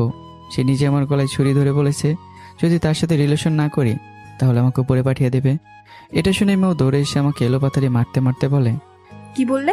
আমি তোমাকে গলায় ছুরি ধরে প্রপোজ করেছি? আমি তো তোমাকে জড়িয়ে ধরে প্রপোজ করেছি। এটা শুনে নিশু আর আমি অট্টহাসিতে ফেটে পড়ি। হাসতে হাসতে আমাদের অবস্থা খারাপ। নিশু হাসতে হাসতে বলে, আপু তুই আসলেই পাগল। মো আরও রেগে গিয়ে বলল, তোরা শালি দুলাভাই মিলে আমার সাথে ফাজলামি করছিস। তারপর নিশু চলে যায়। খাবার শেষ করে মৌ রাগ করে মুখ ফুলে অন্যদিকে ঘুরে শুয়ে থাকে। আমি অনেকক্ষণ দ্বিধায় থাকি। এখন আমি মৌকে স্পর্শ করতে একটু ভয় পাই, তবুও সাহস করে মুখে আলতো করে নিজের দিকে ঘুরিয়ে বললাম, I am so sorry my lovely wife. আমি একটু মজা করেছি, প্লিজ রাগ করো না। মুহূর্তের মধ্যেই মৌ আমাকে জড়িয়ে ধরে আমার বুকে মুখ গুজে দিয়ে বলে, সরি বলতে হবে না, তুমি আমার পাশে থাকলেই হবে। মৌয়ের এভাবে জড়িয়ে ধরা দেখে আমি যেন বরফের মতো জমে যাই। মুখ দিয়ে কথাই বেরোতে চায় না। অনেক কষ্টেই বললাম, এই জীবন থাকতে আমি তোমার হাত ছাড়বো না। আমার ভিতরে এক অদ্ভুত অনুভূতি কাজ করছে। একটা মেয়ে আমাকে এভাবে জড়িয়ে ধরেছে, তাও এত সুন্দরী, আর সে আবার আমার নিজের স্ত্রী। তবুও নিজের অধিকার ফলাতে আমার ভীষণ ভয় করছে। অন্যদিকে মৌ মনে মনে ভাবে, আমার ইচ্ছে হচ্ছে তোমাকে তোমার অধিকার দিতে, কিন্তু আমি মেয়ে, নিজে থেকে বলতে লজ্জা লাগে। তুমি এত বোকা কেন? নিজের অধিকারটুকু আদায় করতে পারো না? এই ভাবনার মাঝে দুজনে ঘুমের দেশে পাড়ি দিই। মাঝরাতে আমি চুপচাপ বইয়ের কপালে একটা গভীর চুমু খাই। মৌ বিষয়টা বুঝতে পারে, কিন্তু সে ঘুমের ভান করে থাকে। এটা ময়ের খুব ভালো লাগে। সকালে আমি হাঁটতে হাঁটতে বাগানের দিকে যাই, যেখানে ঐশী, খুশি আর তাদের ফুফাতো ভাই ইমন বসেছিল। তাদের দেখে আমি ফিরে যেতে চাইলে পেছন থেকে খুশি ডাক দেয়, এই ছোট লোক ঘর জামাই, এদিকে আয়। আমি শোনা না শোনার ভান করে হেঁটে বাড়ির ভেতরে চলে যেতে থাকি নিজের রুমের দিকে। কিন্তু খুশির কাছে ব্যাপারটা অপমান মনে হয়। সে দৌড়ে এসে আমাকে ধরে ফেলে। খুশির আগে বলে, কি রে ছোট লোকের বাচ্চা, তোকে ডাকলাম শুনিস নাই? শুনেছি, কিন্তু প্রয়োজন মনে করিনি। এদিকে বারান্দা থেকে সবকিছু মৌ দেখছিল। আমার এমন কথা শুনে খুশি, ঐশী আর ইমন সবাই অবাক হয়ে যায়। খুশি রেগে আমাকে থাপ্পড় মারতে যায়, কিন্তু আমি তার হাত ধরে ফেলি। যদি মেয়ে না হয়ে ছেলে হতে তাহলে হাত ভেঙে গলায় ঝুলিয়ে দিতাম। অসভ্য মেয়ে। এই কথা শুনে ঐশী রেগে আগুন হয়ে যায়। ছোট লোকের বাচ্চা, অমানুষ ঘর জামাই, তোর সাহস কিভাবে হয় আমার বোনের হাত ধরে এসব বলার? এই বলে ঐশী আমাকে থাপ্পড় দিতে গেলে ঠিক তখনই মৌ এসে ঐশীর হাত ধরে ফেলে। তারপর মুহূর্তের মধ্যেই ঐশী আর খুশিকে দুটো করে থাপ্পড় মেরে বলে, ছোট লোক হলে তোরা গায়ে পড়ে ঝামেলা করতে আসিস। আগেও বলেছি, আমার স্বামীকে কেউ অপমান করলে তাকে ছাড় দেব না। এই বলে মৌ আমাকে নিয়ে সেখান থেকে চলে আসে। আর ঐশীও খুশি দাঁড়িয়ে থাকে অপমানে মাথা নিচু করে। আজকের অপমান তারা কোনোভাবেই বলতে পারবে না। রুমে ঢুকে মৌ হেসে বলল, হো, আমার স্বামী প্রতিবাদ করেছে, আবার তাদের হুমকিও দিয়েছে। আমার কাপুরুষ স্বামী আজ বীরপুরুষ হয়ে গেছে। তুমি কি আমাকে অপমান করছো নাকি প্রশংসা করছো বুঝতেই পারছি না। মৌ দুষ্টুমি করে বলে, দুইটাই একসাথে করছি। তুমি তো গতকাল পর্যন্ত কাপুরুষই ছিলে। কিভাবে বুঝলে আমি কাপুরুষ? মৌ হেসেই বলে, বুঝতে পারি। এদিকে নিশুকে ফোন দেয় আহসান হাবিব। নিশু, কাল সকালে তোমার বাসায় আসবো, তোমার আপুকে একটু দেখবো, আর তোমাকে একটা নতুন প্ল্যানও দেব। ঠিক আছে ভাইয়া, আসেন। কিন্তু আপু যদি জিজ্ঞেস করে বলবেন বাবার সাথে বিজনেস বিষয়ে কথা বলতে এসেছেন। আহসান হাবিব বলে, ওকে। সারাদিন আমি ভাবতে থাকি, আমি এমন কি করেছি যে মৌ আমাকে কাপুরুষ বলছে? পাঠকরা কি বলতে পারবেন মৌ কেন আমাকে কাপুরুষ বলছে? আমি কি করেছি? অবশ্যই একটু কমেন্ট করে জানাবেন তো। রাতে আমি খাটে শুয়ে আছি আর মৌ সাজগোজে ব্যস্ত। আমি মাঝে মাঝে ময়ের দিকে তাকাচ্ছি আর মনে মনে বলছি, এই মেয়ে এত সুন্দর কেন? চাঁদও তাকে দেখে লজ্জা পাবে, পরীরাও হিংসা করবে তার রূপ দেখে। মৌ শাড়ি এমনভাবে পরে আছে যে তার পেটের অংশটা খোলা। আমার চোখ বারবার সেদিকে চলে যাচ্ছে, যেন চোখ সরাতেই পারছি না। কপালে ঘাম জমছে, নিঃশ্বাসও ভারী হয়ে আসছে। এটা দেখে মৌ শাড়িটা একটু ঠিক করে আবারও পেটটা একটু বেশি করে দেখা যায় এমন করে রাখে আর মুসকি মুসকি হাসে আর মনে মনে বলে, মিস্টার হাজব্যান্ড, আর কত নিজেকে কন্ট্রোল করবে? দেখি। কি দেখছো এভাবে? আমি একটু নিজেকে সামলে নিয়ে বললাম, কিছু দেখছি না, ভাবছি এই রাতে কার জন্য তো সাজগোজ করছো। মৌ রেগে গিয়ে বলে, হ্যাঁ, সাচ্ছি। আমার তো আরো কয়েকটা স্বামী আছে, তাদের জন্য। আরে রেগে যাচ্ছ কেন? রাগের কথা বলছো তাই? তুমি এইভাবে তোমার পেট দেখাচ্ছ কেন? এখানে তো বাহিরের কেউ নেই, তুমি আছো। আমার সমস্যা হচ্ছে, তাই ঢেকে রাখো। মৌ অবাক হয়ে বলে, কি সমস্যা হচ্ছে? আমি একটা ছেলে মানুষ, তার উপর তুমি এত সুন্দর, আর তুমি আমার স্ত্রী, তাই নিজেকে খুব কন্ট্রোল করা খুব কষ্ট হচ্ছে। মৌ ধীরে ধীরে এগিয়ে এসে আমাকে জড়িয়ে ধরে, আমার কানের কাছে মুখ এনে ফিসফিস করে বলে, তোমাকে কি আমি বলেছি নিজেকে কন্ট্রোল করতে? আমার উপর তোমার সম্পূর্ণ অধিকার আছে, তুমি তোমার অধিকার আদায় করে নাও। এই কথা শুনে আমি নিঃশব্দ হয়ে যাই। আমার হৃদস্পন্দন যেন আরো দ্রুত হয়ে ওঠে, আর মৌ মৃদু হেসে আমার দিকে তাকিয়ে থাকে। মৌয়ের থেকে অনুমতি পেয়ে আমি যেন পুরোপুরি আউট অফ কন্ট্রোল হয়ে যাই। দুজনে একে অপরের দিকে অপলক দৃষ্টিতে তাকিয়ে থাকি। আমি আলতো করে ময়ের কপালে চুমু খাই। মৌ লজ্জায় চোখ বন্ধ করে ফেলে। এরপর আমি ধীরে ধীরে ময়ের দু চোখে চুমু খাই। মৌ এখনো চোখ বন্ধ করে আছে, তার মুখে লাজুক হাসি। তারপর দুজনে ঠোঁট এক হয়ে যায়। দুজনে একে অপরকে অনুভব করতে থাকি। আমি আলতো করে মৌকে বুকে টেনে নিই। মৌ তার দুহাত দিয়ে আমাকে জড়িয়ে ধরে। ঘরের নিস্তব্ধতার মাঝে শুধু আমাদের নিঃশ্বাসের শব্দ শোনা যায়। ময়ের মাথা আমার বুকে, আর আমি তার চুলে হাত বুলিয়ে দিচ্ছি। ময়ের গায়ের মিষ্টি গন্ধে যেন আমার মাথা ঘুরে যাচ্ছে। মৌ লজ্জায় বারবার মুখ লুকাতে চায়, আর আমি তাকে আরো কাছে টেনে নেই। দুজনের চোখে তখন শুধু ভালোবাসা আর বিশ্বাসের আলো। মনে হচ্ছে যেন আমরা দুজন ছাড়া এই পৃথিবীতে আর কেউ নেই। ধীরে ধীরে আমাদের হৃদয়ের দূরত্ব মুছে যায়। দুজনে একে অপরের আরো কাছে চলে আসি। এভাবে আমরা ডুবে যাই ভালোবাসার গভীর সমুদ্রে। এক পবিত্র স্পর্শে আমি ভরে দিই ময়ের হৃদয়ে। সকালে মৌ আমাকে জড়িয়ে ধরে বলে, আজকে আমি পূর্ণতা পেলাম, জানো? কিভাবে? একটা নারী সতীত্ব তার সবচেয়ে বড় সম্পদ। এটা তার স্বামীর আমানত, আর আমি তোমার আমানত ঠিক রেখে তোমাকেই দিলাম, তাই আজ আমি পূর্ণতা পেলাম। মৌকে জড়িয়ে ধরে বললাম, ধন্যবাদ। তুমি জানো না এতদিন নিজেকে কন্ট্রোল করতে আমার কত কষ্ট হয়েছে। সেজন্যই তো তোমাকে কাপুরুষ বলেছি। যে মানুষ নিজের অধিকার আদায় করতে ভয় পায় সে তো কাপুরুষই। তুমি এই জন্য আমাকে কাপুরুষ বললে? আমি তো বুঝতেই পারিনি। মৌ হেসে ওঠে। এরপর দুজন ওয়াশরুমে গিয়ে ফ্রেশ হয়ে নেই। এদিকে আহসান হাবিব এসে গেছে। সে নিশুকে তার প্ল্যান বুঝিয়ে দেয়। নিশু একটু চিন্তিত হয়ে বলে, ভাইয়া, এটা করলে আমার সমস্যা হবে। আর ওই ছোট লোকের মোবাইল পাবো কিভাবে? আহসান হাবিব বলে, আগে মোবাইলটা নিতে হবে, তারপর প্ল্যানটা সহজ হয়ে যাবে। আর তোমাকে একটু স্যাক্রিফাইস করতে হবে। ওকে ভাইয়া। এদিকে ভেজা চুল নিয়ে মৌ নিচে আসে। সে দেখে আহসান হাবিব বসে আছে। মৌ জিজ্ঞাসা করে, কেমন আছেন হাবিব সাহেব? ভালো। তুমি কেমন আছো? ঠিক তখনই নিশু হঠাৎ বোকার মতো বলে ফেলে, আপু, তুই এত সকালে শীতে গোসল করলি কেন?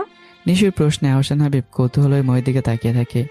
মৌ হালকা হেসে বলে, তোর তো এখনো বিয়ে হয়নি, তাই বুঝবি না। বিয়ে হলে শীত বর্ষা যাই হোক গোসল করতেই হয়। এ কথা বলেই মৌ সেখান থেকে চলে যায়। আর আহসান হাবিব এই কথা শুনে মনে হয় যেন কেউ তার শরীরে পেট্রোল ঢেলে আগুন লাগিয়ে দিয়েছে। মৌ চলে যাওয়ার পর আহসান হাবিব দাঁতে দাঁত চেপে বলে, নিশ্চয় যত দ্রুত পারো এই ছেলেটাকে, বাচ্চাকে ময়ের জীবন থেকে সরিয়ে দাও। আমি আর সহ্য করতে পারছি না। তো বলো তো বন্ধুরা, এরপর কি হতে পারে? যুদ্ধ তো কেবল শুরু। এরপর যুদ্ধতে কে জিতবে সেটা অবশ্যই জানতে হলে এর পরের পর্বের জন্য অপেক্ষা করতে হবে। ইনশাল্লাহ আগামীকালই পরের পর্ব দেওয়া হবে। তো গল্পটা কেমন হচ্ছে জানি অবশ্যই ফাটাফাটি হচ্ছে। আর যদি ভালো লাগে অবশ্যই ভিডিওতে একটা লাইক করে সাবস্ক্রাইব করে যাবে। তাহলে ভিডিও আপলোড করার সাথে সাথে পরের পর্বটা তোমরা সবার আগে পেয়ে যাবে। দেখা হচ্ছে আবারও। ভালো থাকবে, সুস্থ থাকবে। আল্লাহ হাফেজ।